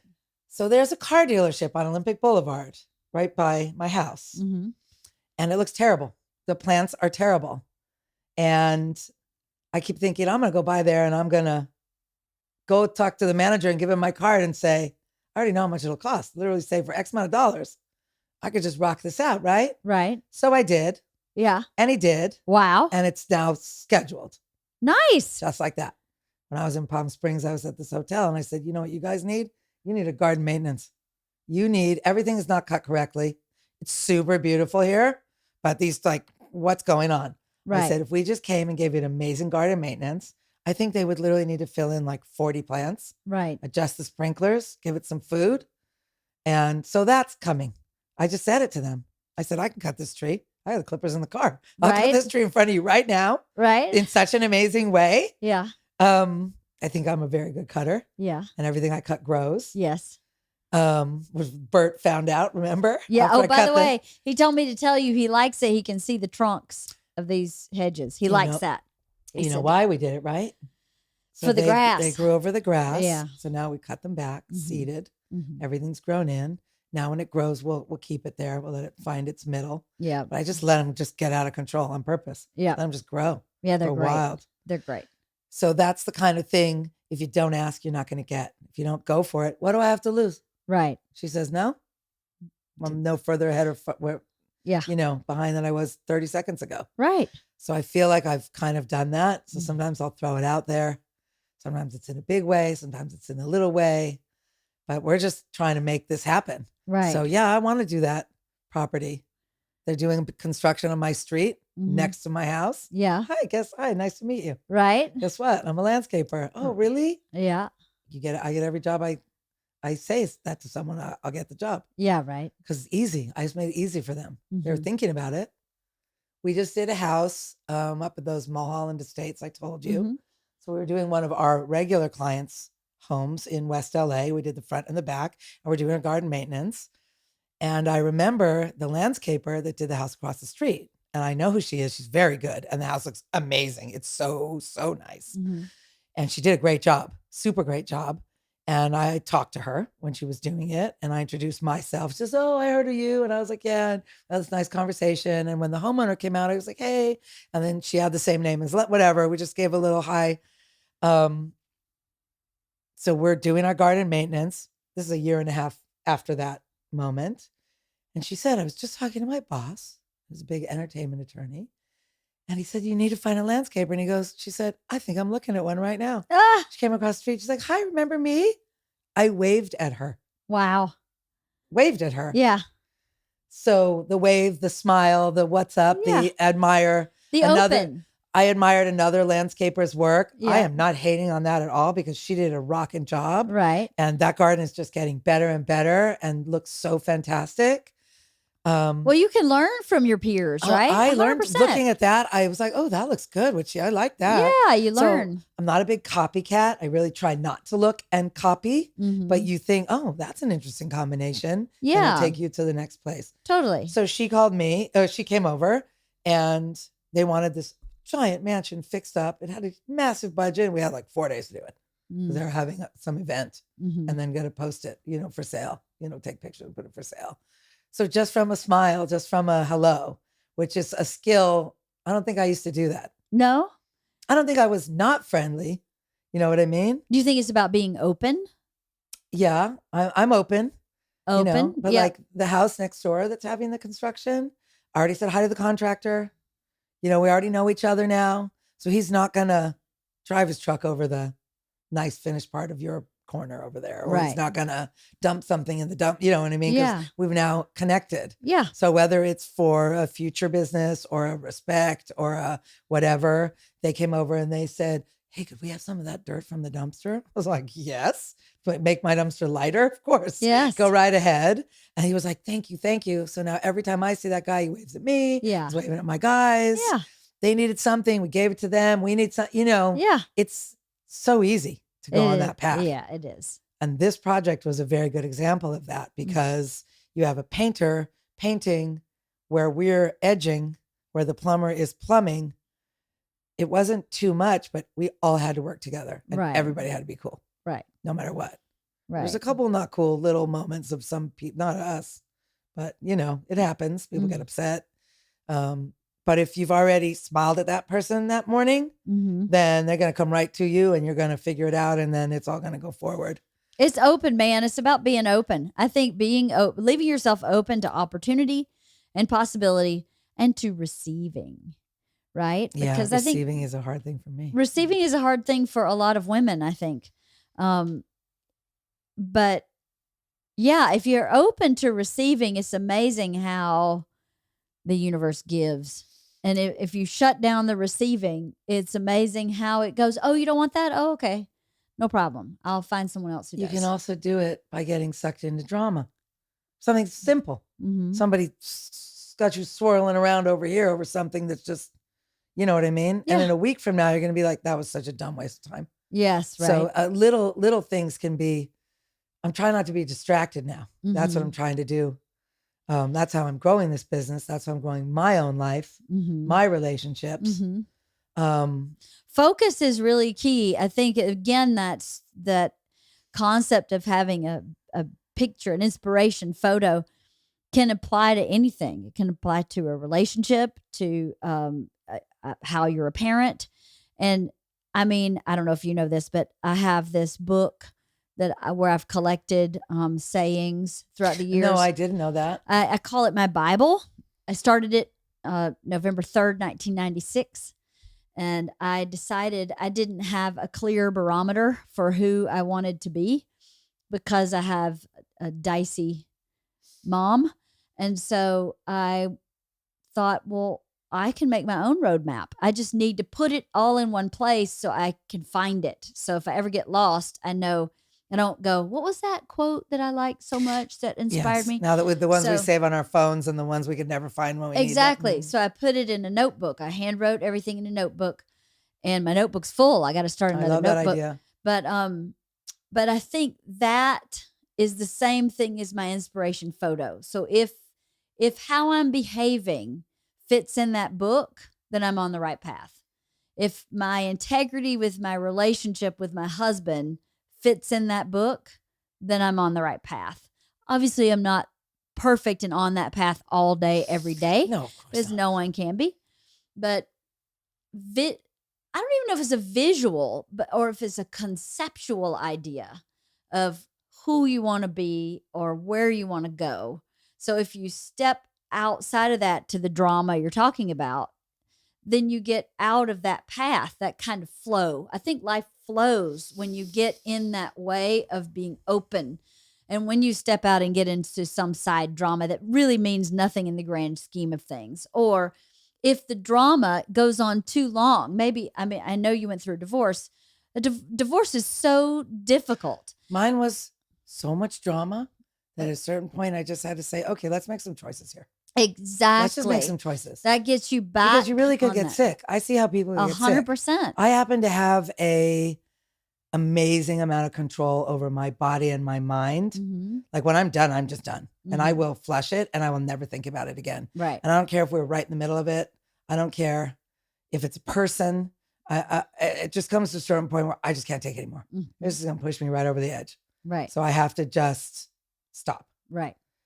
Talking about some of this stuff could be the most unhealthy thing. Totally. Like repeatedly talking about it, Yeah. not in a positive, right. which is something I've learned to do. I'm one of those blow off the gas. Like I just have to let the gas out and then I feel better. Then you can move but on. then it has to be like limited and has to be too. I'm very lucky with the friends that I have. I have a best girlfriend that is, I call her a sample because there's one. You know what I mean? Like no one else has. A sample. She is because she will listen to me. Yeah. Even if I'm on repeat. Yeah. Whatever it is.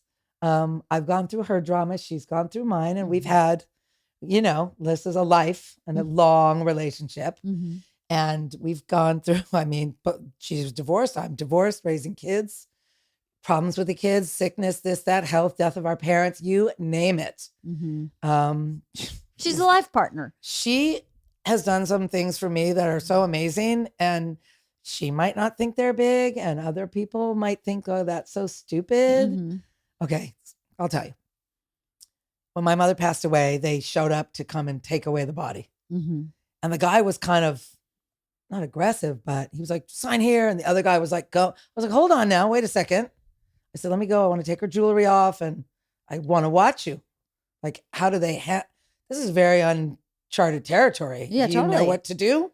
Do you know what the process is? Do they take her clothes off? And so you need to like talk to me here. Help me out. What's going to happen?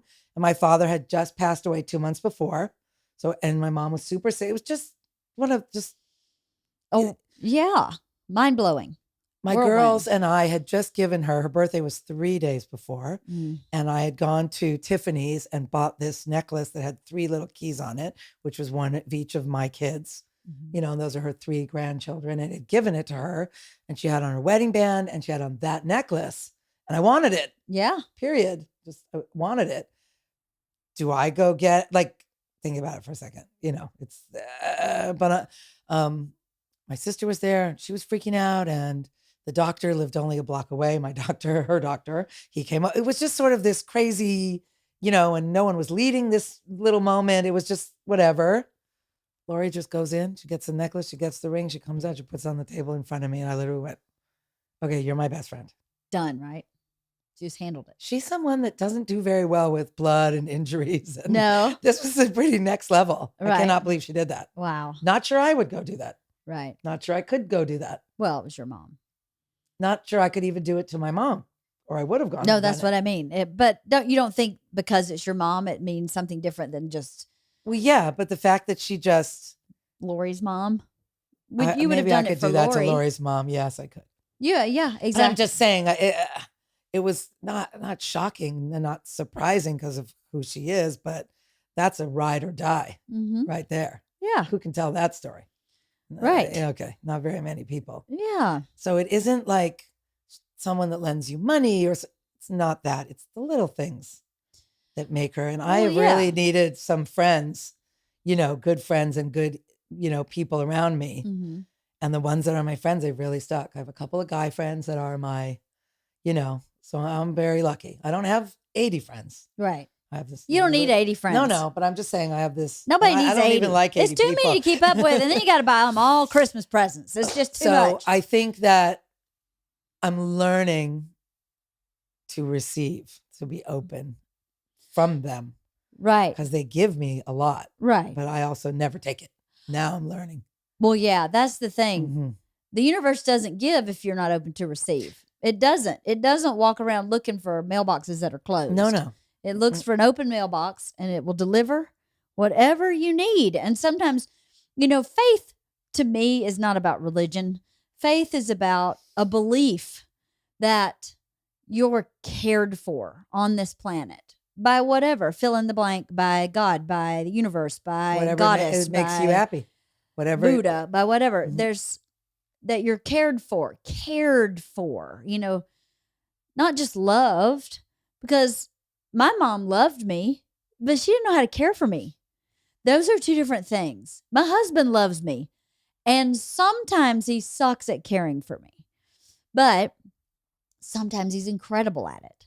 But being cared for by the universe is a very different, I think, way of looking at faith. Is to believe that you're being cared for is powerful. And if you can relax into that, everything opens up for you to receive because you believe you deserve to be cared for by the one thing, whatever that is for you, that cares for everybody. And the self-care thing, Yeah. that's the thing. Self-care? What do you mean? The I time- do the a terrible time- job caring for myself. No. But you I don't believe the actually. world is no, caring for you me. don't. You don't actually, because I do in some ways. how many days a week do you try to work out? No, I don't try. I No. do work out 3 days a week. Okay, that's Sometimes 4. okay. That's what I'm saying. Yeah. But it's not like you say I'm going to work out 6 Oh, and no, I no. do. No, let me explain this. I have always done this. Therapy is non-negotiable. Okay. That is my self-care. Working out had never gotten to that place for me until I started seeing negative effects on my physical health. And then I went, that's got to be just like therapy, because my mental health It was helps. causing me so many problems. My mental health, not that I have a mental illness, but my emotional health. Maybe that's a Which better way to put it. everyone. My emotional health in my early 20s was such where I knew I needed an expert to help me care for myself properly. Because I also believe that it is a two-way street with the universe. You're open to being cared for, but you also have to be responsible and accountable for caring for yourself. I'm learning. So you can't say, give it to me, but I'm not going to do any work. That's not how it works. I want to be in love, but I don't want to date. Well, I'm sorry. How are you going to find somebody if you're not going to date? So this is what I'm learning. And I've spent so many years taking care of everybody else. Yeah. I would say I'm 52. So I started working when I'm 12. My parents were always older. They were older. They adopted me. Mm. So I think my mom was 45 and my dad was 47. Okay. So And they were how old already you older when you were adopted. when I was adopted, 6 months old. Oh, little okay, you're a baby. So they were already older. Yeah. 15 years later, they're, Old. yeah. So I have been taking care of people. I had my first daughter at 21. Right. So I had no 20s. Yeah. My second one at 33 and 36. So there went the 30s. Not that I have any regrets. No, of course not. No. And then in the 40s, now you've got teenagers and this full house and a husband and kids and dogs and trying to work. And I've worked the whole time. Yeah. I think 2 years I didn't work. And I was like, out of my mind. You do not want me bored. Sitting home, making trouble. So the whole self-care thing, I've always looked good. If I want a manicure, I go get a manicure. Yeah. But I mean, my hair's gotten grayer than I wanted, or Yeah, sure. my body's been not what I want. You know what I mean? It's, whatever. And it's really just been recently that I just put on the brakes and I say, I'm not working on Saturday. Mm-hmm. I'm just not. Yeah. You know what I mean? I'll set everything up. I'll leave it there and we'll be back Monday. And guess what? Everyone's going to survive. Yeah. Totally We're fine. all going to be okay. Yeah. Yeah. It's gonna be Totally. okay. I'm going to go. You Yeah. can do it. I'll be right back. Yeah. People want and they want and they want, and I understand, and they're paying and they want, and Uh-huh. their job, and there has to be something else now. Yeah. So is it the dream job? It is the dream job. Mm-hmm. Outside, working with people like you. Mm-hmm. Can you imagine the clients, the friends, the clients that have become friends? Sure. That's, oh my gosh, some of the best, most amazing. Right. There's one or two little sour apples. But they are still sour. They're all going to be, that's Forever. the way they're going to be forever. Yep. But I would literally say the friends, the relationships, the connections Mm-hmm. that have happened from this business Mm-hmm. are so, but they can't define you. Right. So now what I'm learning, now I'm sort of like peaking, learning like, okay, I can handle this business. I can take on more. I can still have my family. And I mean, I still have kids. I still have, Mm-hmm. So for a couple of years, I paid no attention to anyone. I just worked. Mm-hmm. Going after the divorce, I just put my head down and worked. Yeah. And I would work 7 days a week. Well, that's You know, also a coping mechanism. Mhm. Yeah, So of you don't course. have to feel or you don't have to process. And but now it's starting to, and it's been through a lot. I've gone through a lot of painful, well, you've accomplished a lot too this year. but then I've accomplished a lot. Yeah. And I've managed to save money. Mm-hmm. Now I've figured out, wow, I could earn it and I could save it. Right. Wow, watch this magic trick. This is Right. a really good magic trick. Right. And still do anything I want. Right. you're becoming empowered. That's what it is that you moved out of a place. I didn't know you when you were married, but from what you've explained to me is you've moved out of a place that wasn't maybe as empowering and into a place where you're really empowered. And with empowerment comes responsibility and accountability and so many rewards. And I'm good to take all that. Yeah, totally. So maybe what's happening too, I know for me, when you have young kids, their self-care is a joke. It's a joke. You remember when you're like, what? Someone says, "What did you have for dinner?" You're like, "Well, the other half of my kid's grilled cheese sandwich. Exactly. The last bit of that kid's broccoli. Exactly. And the cold coffee from this morning." Exactly. And I'm lucky if I got 3 hours sleep. Yeah, I had 3 kids. Yeah, So. no, 2 was enough for me. But I think once you get it, I've said that my friends and I, Sandy, who I work out with 3 days a week, when we started this journey, we got into it a little bit. We discuss a lot how this phase of life has to be self-focused, right? It has to be because I don't want to neglect. I've neglected my health long enough. I've been arrogant and I can't think of the word, but I've been allowing myself to be indulgent long enough in being lazy or not disciplined in working out and maybe not eating the healthiest I could eat. And that was partly a survival piece because you have young kids and you're just getting from one minute to the next. But now that they're really becoming more and more independent, and Georgia's leaving next year, and then Isla's leaving 2 years from now, and your daughter's leaving in 2 years. 2 are gone already. You have to recalibrate your inspiration photo. You have to recalibrate it. And you go, well, now what I want it to be about is my health, and not just my health, but my strength. Like not just eating healthy, but I want to feel strong. That's why I work out with a trainer, is because I can work out by myself, but I was in pain when I worked out by myself because I don't know what I'm doing. So I went to a professional, just like when I was trying to take care of my emotional health. To a lot of people. Is that they try hurt. to go it alone, and then it just backfires, and they quit. And then they go, fuck it, I'm not doing it anymore.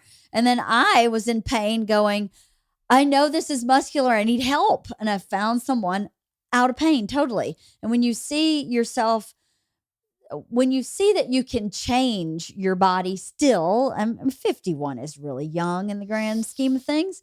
But Are you 51? I'm 51. Okay, I'm 52. I felt like I was like 80 in the way that my body felt. And I went, okay, I cannot feel this way at 51 because at 80, I'm going to be dead. So I got to I need to feel 40 at 51. And then when I get to 80, I'll feel like 65. But you're making that happen for yourself. I demand it. When I watch you, so obviously I always come into the picture and it's either in a construction project or in a divorce, or it always seems like some sort of something kick someone's ass to start their project. No one has ever come to me and said, we just won the lotto and we're going to redo our yard. Wouldn't that be nice? That never happens. It's always a wedding that's coming. Sometimes a positive, sometimes a negative. Yeah, selling a house. Change of life. Sometimes we just don't want to pay for water anymore. Whatever the reason, there's always some reason. Yeah. Okay, so I came and met you. And when we had our conversation, my daughter was sitting next to me, Eva, and I'm writing down. I was right. That's another trick I just learned. Yeah. Took me like a long time in my life. What's that? To have I have notepads and I write down what you're telling me. So you said your name and I wrote it.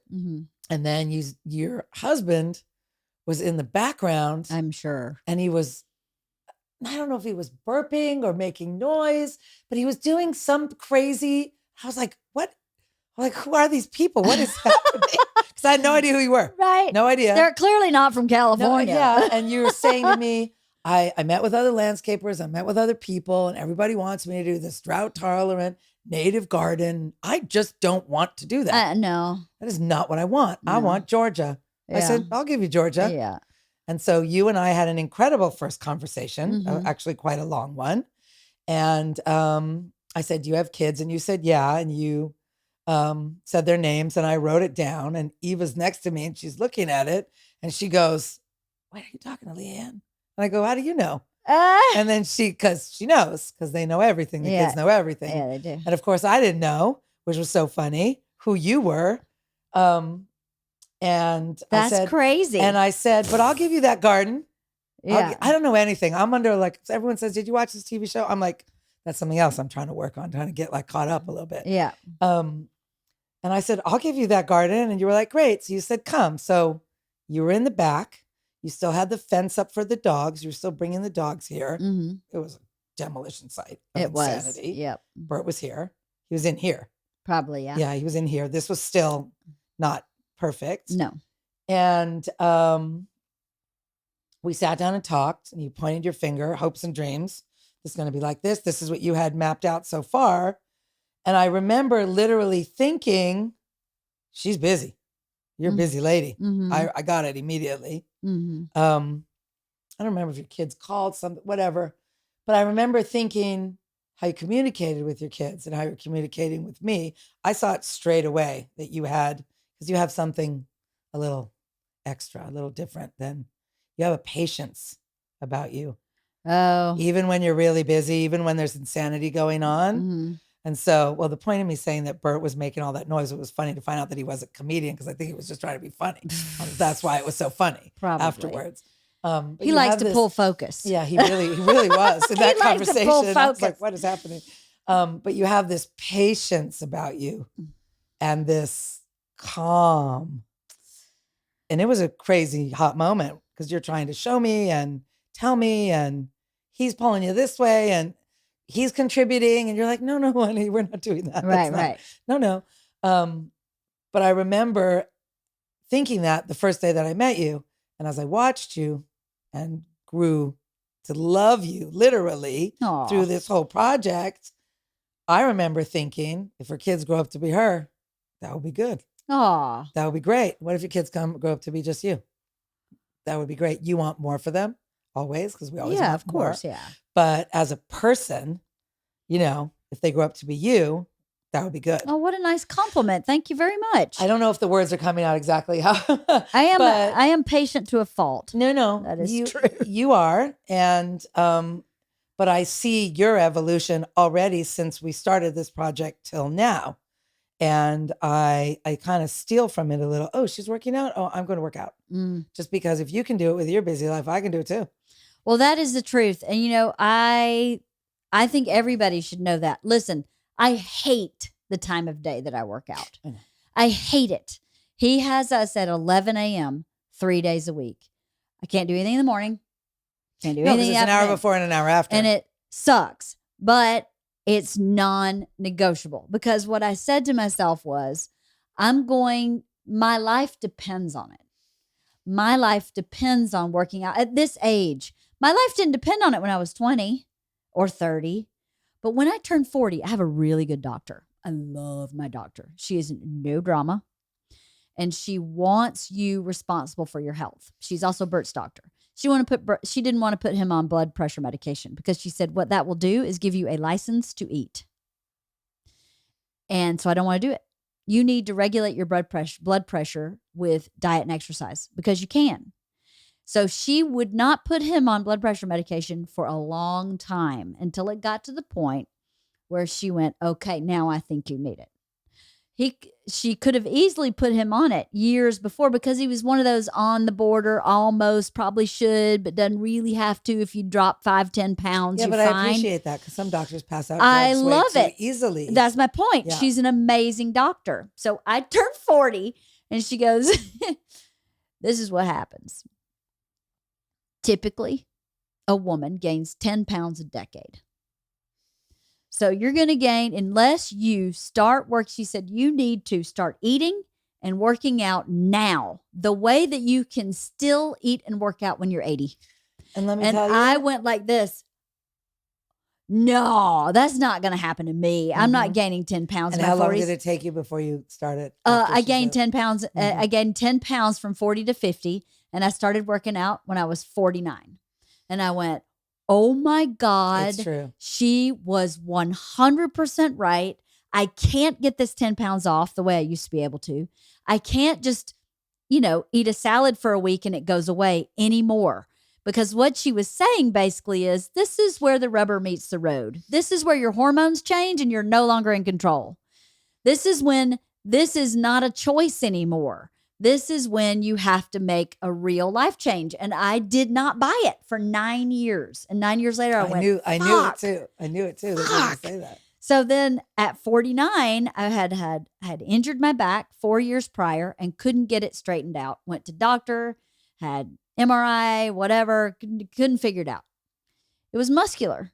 I had injured myself muscularly and kept re-aggravating it. So until I found this trainer, I had no relief from it. I woke up every day in back pain. Oh, that's awful. Every day I had back pain for 4.5 years. Which also slows you down.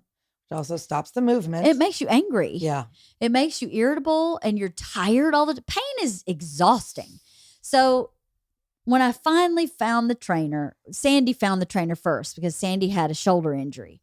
And for 6 months, I was like, please get me in with him because I would love for him to fix my back. He fixed her shoulder very quickly, relatively quickly.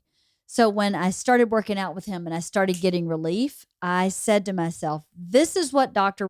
was telling me. And this has to be a complete paradigm shift. It's not even about working out. It's about strengthening my body so that my body doesn't deteriorate as fast as it would if I didn't. You know, that 10 pounds in 9 years was so accurate that if I couldn't afford to gain 10 pounds from 50 to 60. Because if it would have happened. No, I don't know that she was manifesting. No, but I'm just as a doctor, a joke, like, I say, right. 20 pounds. It's 50 pounds. Mm-hmm. No, but it's not her first rodeo. She sees women go from 40 to 50 all the time and says, interesting, 10 pounds on all these women because they haven't changed their activity level or haven't added things that they're going to keep going. Yeah. And you remember what you used to eat in your 20s? Oh, I still try to eat that now. That's the one thing I haven't conquered. I weighed yet. 127 when I graduated high school. I weighed 95 at 5'10" tall. I was like a stick. So the other thing that I think is a lot of people ignore, what I started to get in the past, I would say 5 years. You don't deal with grief. You don't deal with anger. When you don't deal with is actually physical pain and sickness. Yeah. And your body. My daughter told me this. And when my daughter told me this, it was very life-changing. It made me pay attention Your to daughter, something. the doula? My daughter, the almost midwife. Almost midwife. Yes, my daughter, the doula, almost midwife. We were talking about weight and weight gain and managing it and hormones and age and whatever we were talking about. And she told me about this woman who has some very famous podcast. And I do not know who she is or what her name is. I cannot remember. And she's very heavy. And cannot lose 1 pound, no matter what she's done.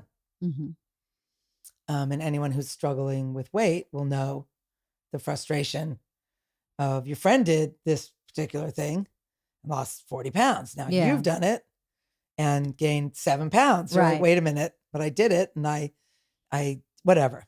You get what I'm saying? Yep. So she told me that this woman who very publicly, she's written a book, she's talked about it, went through a lot of trauma when she was young, sexual trauma. People did bad things to her, this whole entire story. And her body like just put on this protective layer. Yeah, totally. Okay. So that's, I'm coming out the tail end of that. It's a very hard struggle and your body goes through, I had something like 6 months ago. I don't know if it was stress or grief. There's just, if you want to talk about what's going on in that time, we can, whatever. I was like, oh my God, do I have Crohn's disease? Like, do I have IBS? Like, what is happening to my body? The pain, the eating, no matter what I eat. So I am a vegetarian. You're also gluten-free, right? And I am gluten-free, which leads to not really eating bread because the bread is, you know what I mean?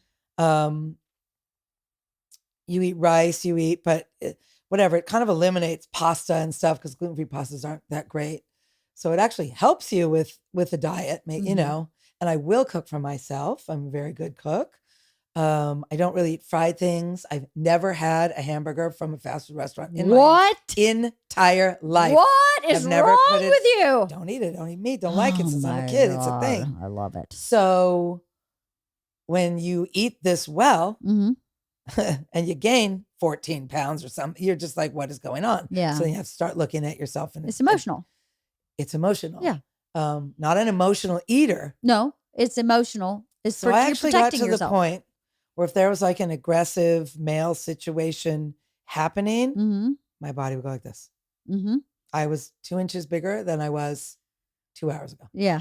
It's to protect yourself. Literally. It's crazy, isn't it? The body's amazing. The body's amazing. Yeah.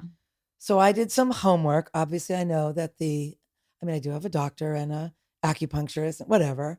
But sometimes you have to look inside yourself. You have to read what is going on and pick out of there, not the clinical answer, because the doctor could say, take a blood pressure pill. Right. But you need to do more. Right. And I read something that said this, this, and this. And I said, oh my God, okay. So I'm going to do these 3 things. Mm-hmm. One of them was increase your fiber. Mm-hmm. One of them was exercise. Mm-hmm. And one of them was drink your water. Yeah. And sometimes when I'm on job sites, one job I call the bladder infection job because because you didn't drink enough water. And I did not go to the bathroom. And I swear to Oh. God, it was like and all the boys too it was this constant, just like, I don't know why the bathroom was there. I don't know. It was just, Yeah. well, that's why I called it the bladder infection Oh my job. God. So when you're working, you're so in the moment, you're not drinking water, you're not taking care of yourself, it just, and you're stressed, and then there's something going on a personal level. Mm-hmm. This was a very life-altering thing. I literally switched back the entire bad functions back to healthy just by doing those 3 things. Wow. But it's not that I'm a genius. It's that I now have the power, the control, the education, the time. There's been so much things happening for so long that I finally learned how to take care of it. Right. So like, I'm not letting this happen to me anymore. We're in a new place right now. New place. Yep. A completely new place right now. That will never happen to me again. Right. That situation, that will never happen to me again. Right. I'm not going to allow it. It's hard to not allow it to. Mm-hmm. It's just not. So now I feel like safer. Not even safer, just that I've gone to the next level, that I now grew, that I now went to the next place. And then it seemed to help me back into the business. And it seemed to help me. It's amazing what can happen. But if I didn't take the moments to self-care to do, for some people, it's really small. For some people, it's huge. Some people need to have a plastic surgery. Right. Some people need to, which I'm just saying is big, as opposed to, for me, about 3 weeks ago, I purged my entire bedroom. Wow. All the drawers, all the closets. Amazing. The whole bathroom. Right. I think I got rid of half my stuff. That's great. And I opened the closet today. There was like 6 shirts hanging in there. This is only Virgo craziness. Yeah. But it made me very happy. That's the thing. I put on a TV show that I was trying to catch up on, and I turned off the phone. That phone all day, the text, the messages between your friends and your family and your business. I mean, it's, you can look at your phone and see 40 text messages. And I just sort of put the show on and just started on one end and went through it was the best thing I ever did. Yeah. I have felt great ever since I did that. Yeah. Like that was good. It lasted like 3 weeks. It was so good. Sometimes you I was just need thinking it. about things and thinking about things I want to build, things I want to do, things on your project, things on things that are coming. And it just sort of gave me like perspective. So everybody has their different thing that they do. Yeah. Also something I'm trying to do is I don't really work physically anymore because I'm buying and I'm going and I'm doing. So like I built that herb tower for you with one of the guys.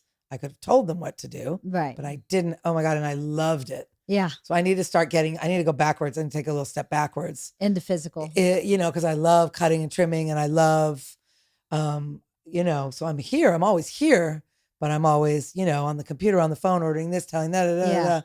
So as I've gone all this way forward, now I'm saying, okay, wait, now I'm going to take a little step back. Right. But that's for me, that's my thing that I need to do.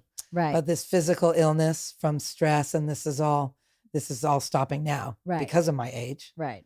You can't, I'd have a heart attack. If I was 60 years old and that happened to me, I would have had a heart attack. Right. For sure. Yeah. Because Yeah. it was it's rough true. and I did not feel good. And it was very painful and it was very scary. Yeah. Because you're like, wait, what's happening? Mm-hmm. And your body's telling you to stop or telling you to get out of that situation or Mm-hmm. whatever it is, that's happening. Mm-hmm. So it's very important to just listen, stop and listen. Breathe. Just breathe. Just breathe. Hold on now. One of my friends always says that and I laugh, but he's really right. Just breathe. It's true. And that's something that I'm learning. And I think my job is making me learn it. My friends, people like you, anyone that I intersect with, not necessarily taking from them, but you and I are always talking. Yeah. And we literally had these 10-minute quickie, like some of the best conversations. Right. I was like, wow, okay, that came out of left field. Right. But then, whoa, look what I just learned. Deep thoughts. You really have to pay attention. This is the time in our present. lives. Yeah. Be present, be accountable. And love yourself. Care for That's yourself. what I'm finally there where I get to do that now. Well, good. It was really hard after the divorce and really hard with the girls, the poor girls. Oh my God, everybody went through so much. It was not. Divorce is terrible. This was extra terrible. Yeah. And he's rough. It was hard. Yeah.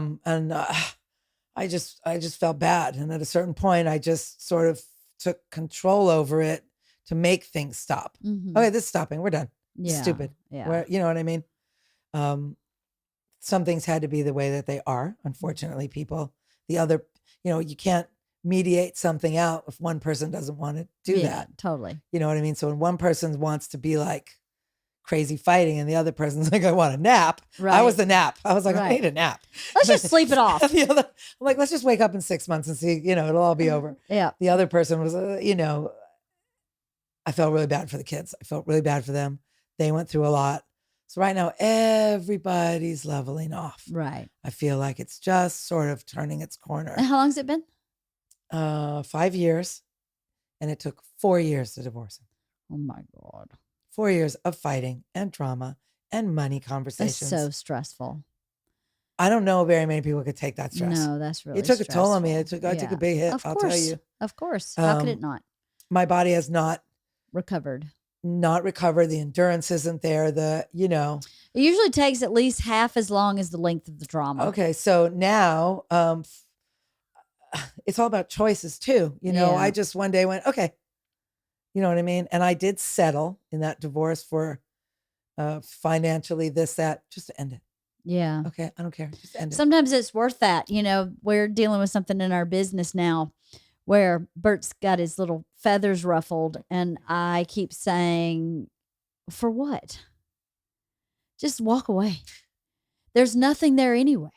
Just walk away. You've got, I don't mean wealth and money. No. But you've got wealth of support and happiness I and agreed with you on that. opportunities and a wealth of things coming your way. Why are you worried about this one thing over here that was rinky dink to start with? Remember that one Let it arena? go. That one arena we were talking about that he filled multiple times. And I was like, wow. Because that's a moment. You should totally. That's like for anybody, no matter who you are, there's a chance that the most famous musician is not going to sell out. Right. Absolutely. Okay? But like, you're selling out. You're selling out. Don't worry about this Oh my God, rinky you're dink shit crushing over it. here. Exactly. You can't worry about that. You got to worry about. But sometimes things bother us, little things. So something, we're going. He's a Scorpio. That's the problem. He just got stuck. Mm-hmm. So it wasn't really about the money per se, the divorce. I'm a very fair person. This was super unfair. This was totally like, at one point I was like, okay. And I had spent so much money on the lawyer. I couldn't even have a conversation about this one more time. Right. On the daily, like every day, the letters that are coming. I am like, I don't think I could do it. Why was it so complicated? Because he was making it complicated. Because that's his way of keeping me. Because he didn't want very it to be narcissist, over. very sick people will trap you in these little weird things. Cycles. They get in cycles. And that was the way he's going to get you. He's going to get you one way or the other. If you're not going to pay attention to him, you're going to pay attention to this or this or this or this or this. That's relative to him. Correct. And I just felt like I don't want to pay attention anymore. Yeah. I was not, whether he sucked all the energy out of me and I didn't have any more to give, the physical toll. I can't believe that I worked through my whole business during that. I mean, it was so hard to focus. It was so hard. I grew my business. So I was really every day, like it almost took courage to get up every day and go out and kick ass. And slay dragons and then come home and just, oh my God. But I did. And somehow at one point, the physical pain was so extreme that I was like, I just can't do this anymore. I'm literally going to end up in the hospital. I can't. And it was all from stress. It was all from stress. And I'm trying to ignore him and not feed that. But, there's lawyers and fighting and money and things you just can't ignore. You can't ignore that letter. You can't ignore that court date. You just can't. How do you do that? Yeah. You have to just go and do it. Yeah. So finally, I just sort of, I'm not a quitter, so it was very hard for me. I don't do that. You know what I mean? War, I think, is like, no matter what the war is, I want it to be a fair fight. Right. And it was not a fair fight. Right. Him against me was not a fair fight. But at a certain point, I just said, okay, I'm done. I told my lawyer, write that number down on a piece of paper. Right. That's my number. And it was an embarrassing number. Right. But my friend Kathy has this great saying, fair is not equal. No. And I agree. So fair is, freedom is fair. Guess what happened? What? When that judge smacked that gavel, Mm-hmm. I was pissed. Mm-hmm. And I'm not after money. You see me. I go out and earn my own money. Yeah. You know me. I buy everything for myself. I raise my kids. Believe me, that is not his money doing that. That is my money doing that. Right. And my hard work doing that, which I'm super proud of, by the way. Totally. You should Owning be. my truck, buying all those tools, I'm really proud of myself. Yeah, you should be. But the number was embarrassing for his family. That's what you're giving her. It's like nothing. It's so stupid. It's like just to go through the art of collecting it. Right. It's an art. Every month, I have to send him a message to say, I'm supposed to divide up what I've spent, on the last minor child, and he's supposed to pay half. Mm-hmm. So I have to send this message on what I've spent just for him to collect this amount give me this amount. You gave this narcissist this full power that every month I have to. So my daughter's 16 and a half. It's almost over. I don't even want the money. It's so dumb. It's so little. Right. And it was such an embarrassing number for everyone. Like, shame on you. That's not even enough to raise your kids after all that. But the second the judge slapped that gavel, guess what happened? What? The whole entire thing was over. Yeah. Completely over. Right. That was such a lesson. Right. All that money. Right. And all that time. And all that energy. And all that drama. It was a lot. Mm-hmm. And all my friends, oh my God, I'm lucky my friends are even still speaking to me just because it was a day to day. And it was so, when things don't make sense and someone's tricking you, so you're just confused. And, I'm a Virgo, we swirl around that. Mm-hmm. The second it was over. And I was like, oh, wait, really? That was not even February, not even a year. Right. Coming up. Right. And ever since then, it's like the gates just opened. And now I'm like, oh, I'm going to do this and I'm going to do that. That's great. And and I'm making these plans and then I'm actually doing them. Right. Right. And freedom. I went to Palm Springs with a girlfriend of mine just for one night. It was great. We went for 24 hours. We had a fancy dinner. We lay by the pool the next day. I'm like, I don't think I've ever done that ever. Right. A little girls' weekend. Right. That was my first time. That's so cool. It was so cool. So now I'm feeling like, we're doing it. But take on the world. But you got to put the pain away, and you got to self-care, and you got to, move it over, and you got to pay attention, and you have to have patience.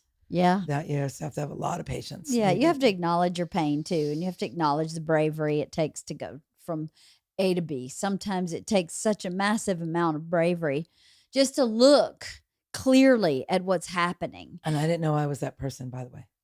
Oh, yeah? I was just in the motion. Right. That's me. You know me, the little Tasmanian devil, just go. Yeah. When you push us, we just do for you. Mm-hmm.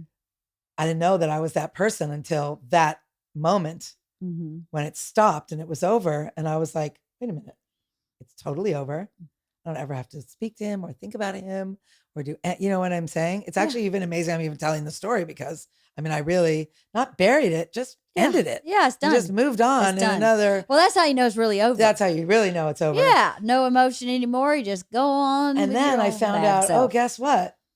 This is like free time. There's I always say in the time it took to deal with him and all of that, I could have been running an entire other business. Right. Like 6 hours a day. You know what I can get done in 6 hours of a day or 7 hours of a day? So once it ended, it really turned. So when you asked me, is this your dream job? Is this your, I thought it was. Yeah. But now it just keeps turning back, turning forward, turning back, Yeah. So I'm finding my way, but it was not easy to get here. You know what Right. I mean? Yeah. But I feel now totally relaxed. Dramas that happen at work, like, it's not a big, we got this. Yep. We got this. So I feel there's people I look up to that are already there doing that. Mhm. And now I feel like I'm getting there. Yeah. You're on your way. I am on my way. You're not there on yet. your way. Not there yet, but I am definitely On your way. on my way. That's so great. Just breathe. Yeah, it's good. So, It's good. we've been talking a long time. What time I is know. it? What time is it?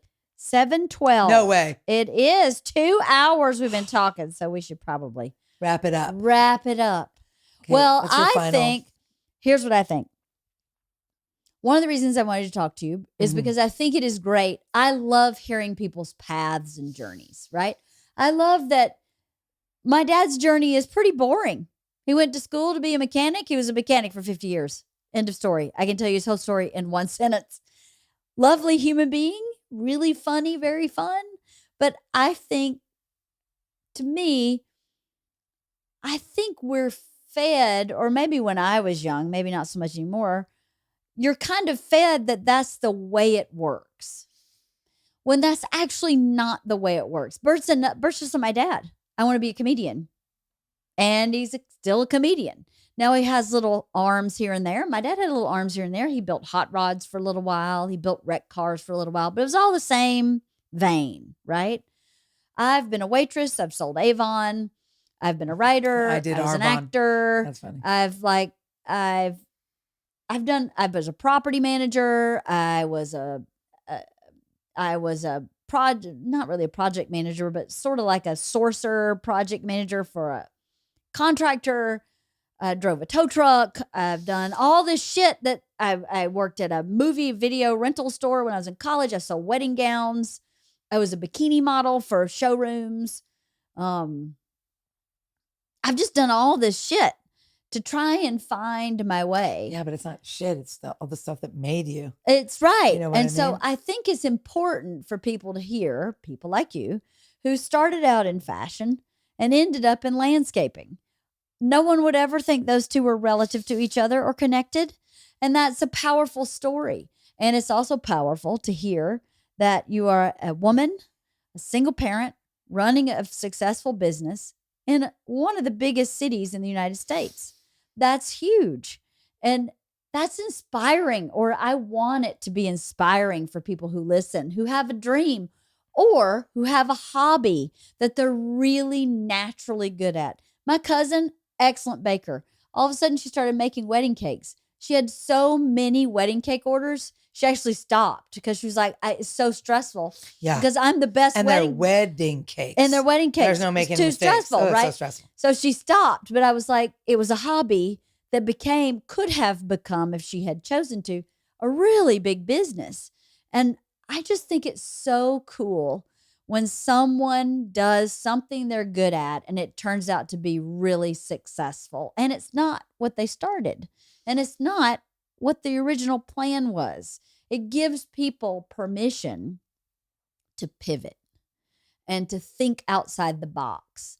And I think it's my belief that it's hard in I grew up in a really small town where people don't think outside the box that much. And there's nothing wrong with that. My No, dad. but a lot of people are raised like that. When That's you're my 12 point. and 13, start making your plan. That's my Okay, you're a point. girl, you're getting married. and Yeah, having or babies. whatever it is. You're Oh, going to you be a should like nurse. that boy next door. He's going to be a lawyer. His daddy told me. Exactly. I know. And there are other ways to skin that cat. You don't have to skin the cat like my daddy did, which is an appropriate way and a perfect way to skin the cat. You can decide, you know what? There was a family friend who had a son. And I remember when he was, God, he's got to be in his 40s now. But when he was like 10, he wanted to be in the Air Force. And we were like, oh, he'll outgrow it. He doesn't even know what that means. He's in the Air Force. He's been in the Air Force since he graduated from high school. Some people are lucky enough to know their path and their path be the right fit and to be super happy.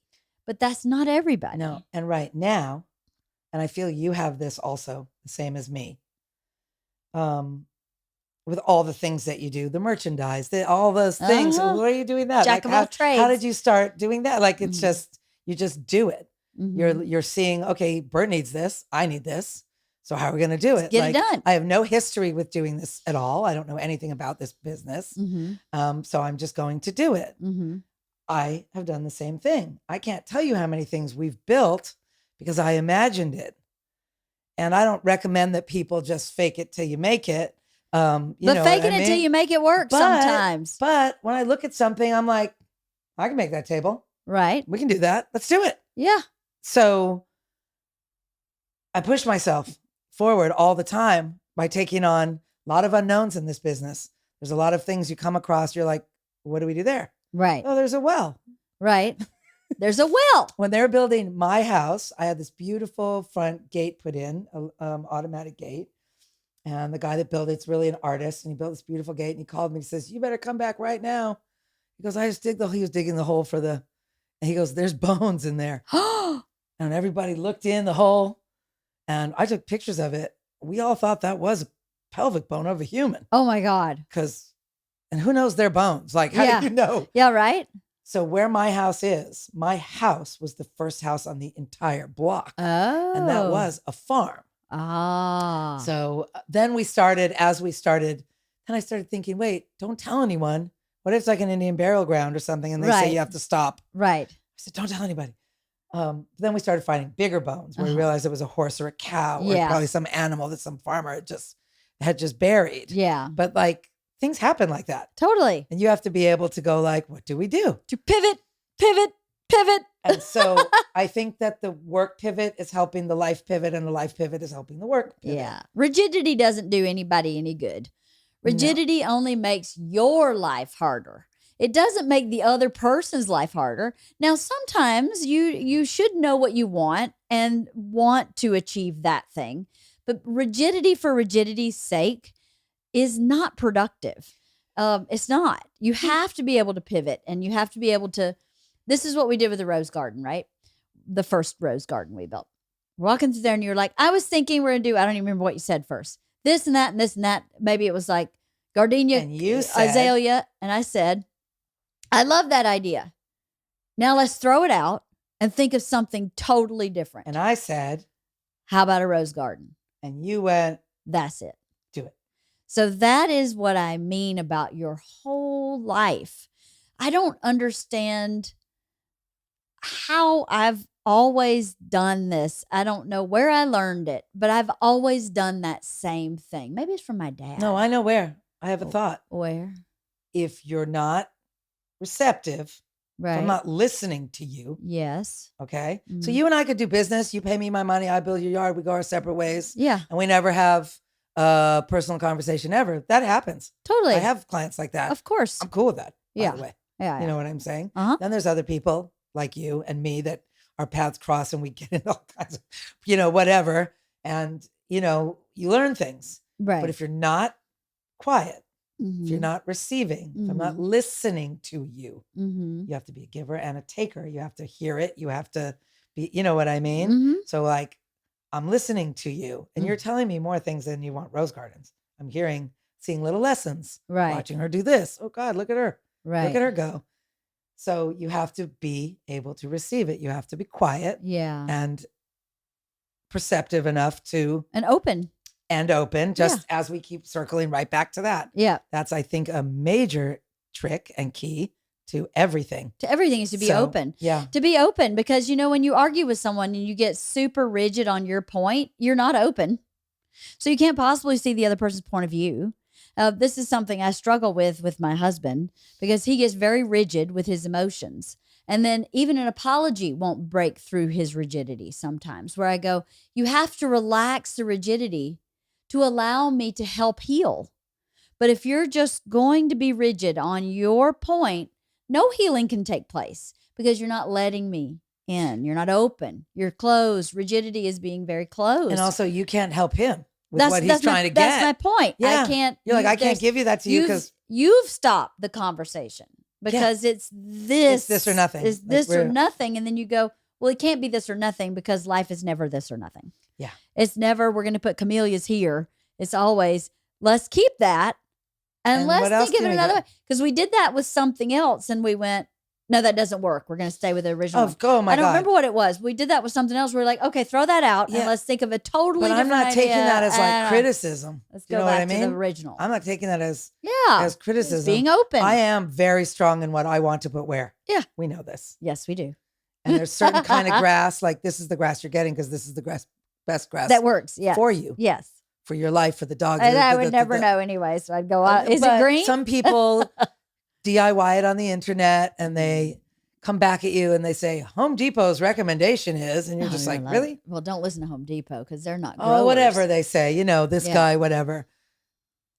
But I really feel if you go back 7 years ago for when I started my business, I was not that great of a listener because I wasn't that knowledgeable either. I knew a lot. And I always have known my plants. I also look up stuff. Like I would never just take something and put it in the ground. Yeah. I would look it up. What's in the sun? What's in the shade? How does it grow? What kind of soil? Right. Like, I've always been doing that. That's how now you can quiz me. Yeah. Show me any plant. You know. Yeah, because I know every plant. Yeah, totally. And how to cut it and when to cut it and how to feed it. That didn't come from nowhere. Yeah, totally. But also the relationships with the clients. I mean, I can think right now while I'm sitting here, God, I wish I'd done that, or I wish I had listened better to him when he said, you know what I mean? Sure. So now, I don't know what my point is, but the point is the life is feeding the work and the work is feeding the life and the kids and it's all feeding each other. And I feel like I'm evolving into someone who can just hear you a little better than I was hearing you before. Well, isn't that the goal for everybody? I wish it was. Everybody could hear a little better than the day before. That's what I tried to do, and I am not perfect. Right. But Not at you all. have a way of doing it. You can also admit when you're wrong in 2 seconds. I think I can. Yeah, you can. You can. So can I. My husband accuses me of not being able to do that. Well, that's ever. the husband and wife. That's gonna. Don't ever give up. I'll wink at you. He always says, and you don't know how to apologize. And I'll go, well, I think I've already apologized, but you've said you don't accept my apology because I'm not in alignment with what you said. Well, I can't just line up with what you said. That's funny. But I can apologize. But also, you have a patience for him because how busy is he? Oh, he's really busy. He has 14 seconds to discuss the barbecue design with you. And then it will come before he gets back on a plane and goes. So you kind of have to comes unraveled. That's what I'm saying. So you do have a way, Yes. So everybody could learn from that way. Well, that's I very am nice. trying, working on myself. And I think the working on myself, saying all the things that's wrong with me. Mhm. I just went through a very weird emotional thing where there was a breakup, a Mhm. separation. And the drama of the separation and the grief of the separation was so hard that I almost wanted to just bring that person back because it's easier. No, it's not. Well, but it's unhealthy. That's a lie. Well, but in that That's moment, a lie, in that weak moment, Mhm. it's not a lie. It's my truth. In that weak moment, I was like, oh, it's just would be so much easier if that person was here with me instead of going through all this grief and drama. I said, no, I'm going to push out the other side. Right. I'm going to go through all of it Mhm. and not let this continue to happen anymore. Mhm. And so all the things that had to change, Mhm. I'm changing them. So they're not happening anymore. What you described is called a cycle, Correct. right? So that's what we live in. We live in cycles. And it's not a mistake that you end up with people who are similar to someone that you've already been in a cycle with before. Oh my God. They show back up because it's familiar. And we always like the devil we know. Oh yeah, we do. Way better than the devil we don't. Because the devil we don't know, we don't know. And so the devil you know, you go, oh, I know what this is. I know how to handle this. Even the bad shit. Yeah. And then you just go through the same cycle. Different person, same No, cycle. I'm not doing that anymore. Good, because that's really, And that's I have the just key. found out that there's extra time and spare time and self-care time and more work time. And sometimes I'm just like, the guys are like, this day's so crazy, so hard. I'm like, no, we got this. We're good. Just, Yeah. everything's good. Totally. So I'm just trying to remove. I'm trying to heal. I'm trying to Mhm. remove. I'm trying to move forward. Mm-hmm. It's hard, but every once in a while, there's these great moments. Yeah. At home or with the kids or in your own life or something you've accomplished that you were trying to accomplish. I did not finish college.